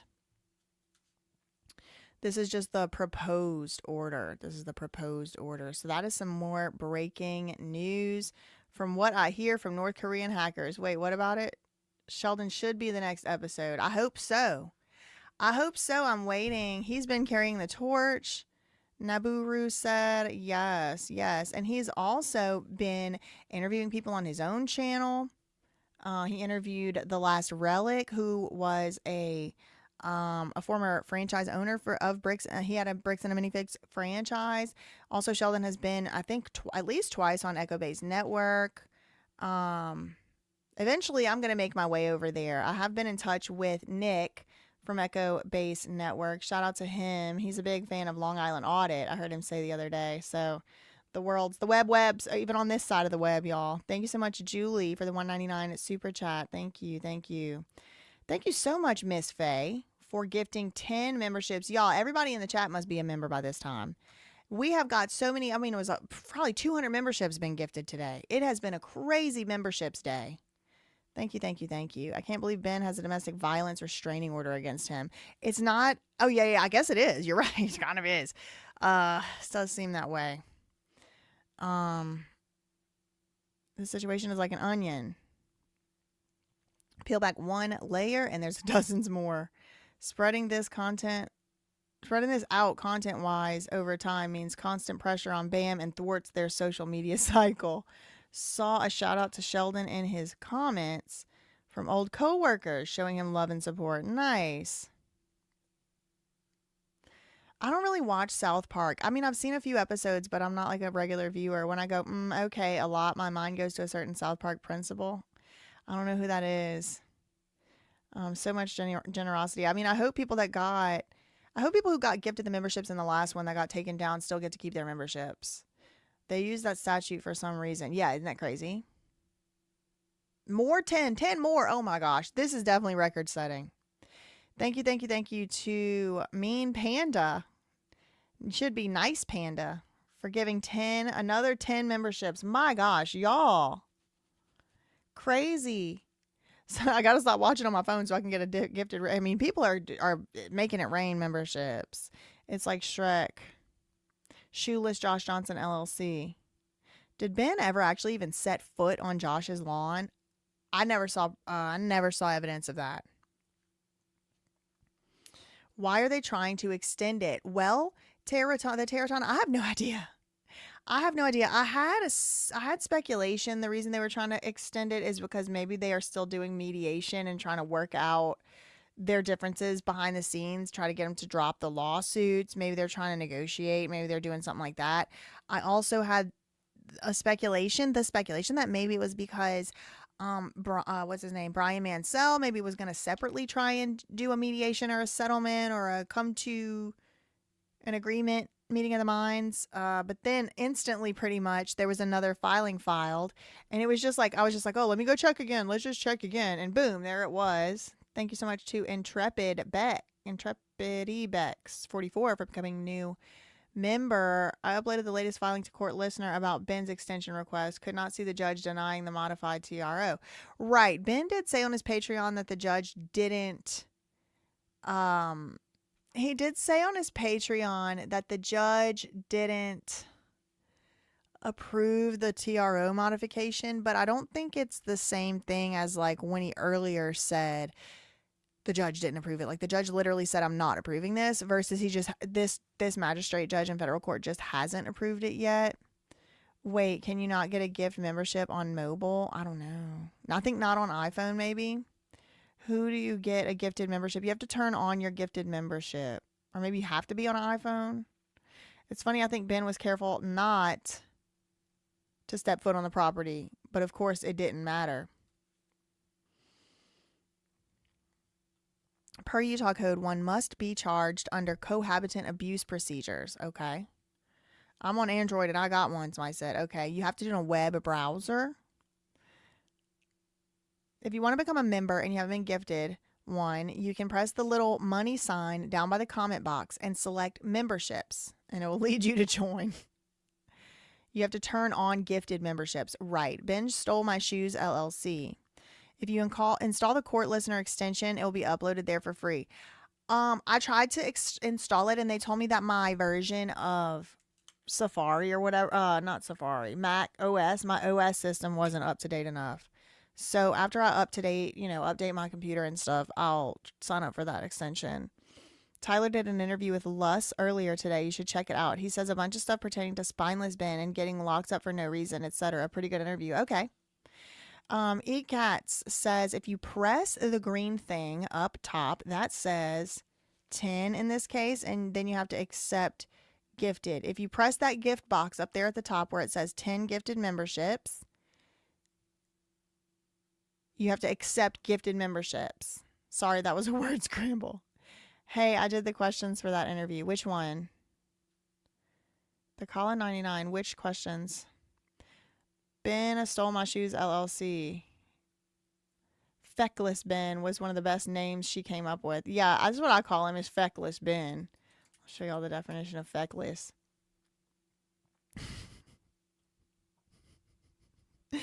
This is one of those GRE words, okay? Feckless specifically means, and it's an adjective. It describes someone who's irresponsible, incompetent, or generally lacking in strength and character. If you describe a person or their actions as feckless, you are pointing out their inability to handle responsibilities properly or achieve results, often due to laziness or a careless attitude. The word traces back to my cousins in Scotland, Scottish dialect from the late 16th century. It is a combination of two parts. Feck, a shortened form of the Scottish word effect, meaning value, vigor, or purpose, and less, meaning without. So without value, vigor, or purpose. Shout out to the Scots. I love Scottish people. I love those people over there, like Scotland, Wales, Ireland. Like, those people are tough. Those people are tough. They can take care of things. They can take care of themselves, and they take care of their people. I love that. I think I saw a criminal law tuber calling him Gentle Ben. No, feckless Ben is not reckless Ben. It's the Ben that snitched. And Sheldon said it's even worse than snitching because he made up a fake story. Shout out to the Dutch. I'm all pro Ben. YouTube, lawyers, journalists being cool with each other is legit like the Avengers, dude. Some of them were a little testy at first, but I think they've accepted me as one of their own at this point. Will I do an interview with Les? Probably not. I don't really do interviews usually. I mean, I'll go like build a Lego or something, but like usually I don't like interview. I definitely don't interview people on my channel. It's very, very rare that I do that. Thank you for the $2 super chat, especially when they have a channel. Like I'll do shout outs. If he's having like a get together over there, you know, my inbox is open. Thank you. Normal people worry me too, girl, for the one gifted membership. Thank you, Darth Tater's mom, for a new member. And the reason, just to let y'all know, I don't really normally have people on my channel interviewing is because I'm already held responsible for everything everybody does all the time anyway, and I don't want to be pulled into somebody's stupid RICO. Okay, I don't want to be pulled into anybody's RICO. That's the main reason. That's why even if y'all watched me on Valhalla and Making Law Simple's Lego stream, before I went on there, I even emailed Valhalla again and was like, this is just like fun, right? Like, I'm not about to be interrogated by like Ed Sheeran's cousin or anything. Thank you, Darth Tater's mom, becoming a new member. I do have a video coming out in 1 minute on BJ Investigates on how Jay-Z is a hypocrite. And I mentioned his wig. I mentioned his lace front. I was going to do a whole segment on that today. I didn't have time to get around to doing it. It's very disappointing. So if y'all wouldn't mind, you should be redirected over there. Just at least staying over there long enough to give the video a like, maybe a little comment. I worked really hard on it, and I'm trying to like keep my other channels like alive while I'm still on this Reckless Ben case. It'll be very, very appreciated. If you were aggravated in any way today by the wrongful takedown of my video, you can do me a favor by please going over there to this BJ Investigates video that's premiering like right now, and giving it a like and giving it a little comment, even if you can't stay for that. I mean, I'd like you to stay the whole thing. I'm going to be in the chat. Thanks so much to Kirsty Perez for the 222. They're just mad. The peasants are the actual power. That's the truth. All right. All right. Thank you. Thank y'all. Okay. So if y'all wouldn't mind helping me keep my other channels alive by going over there and giving it a like, it's going to be premiering right now. BJ Investigates. That's all I really had for this one. In the meantime, facts ain't defamation. Neither are opinions. Everybody is innocent until proven guilty. Please do not contact anyone mentioned in this stream for any reason at all whatsoever. If you do, I'm going to testify against you. Love you, mean it. Okay, bye.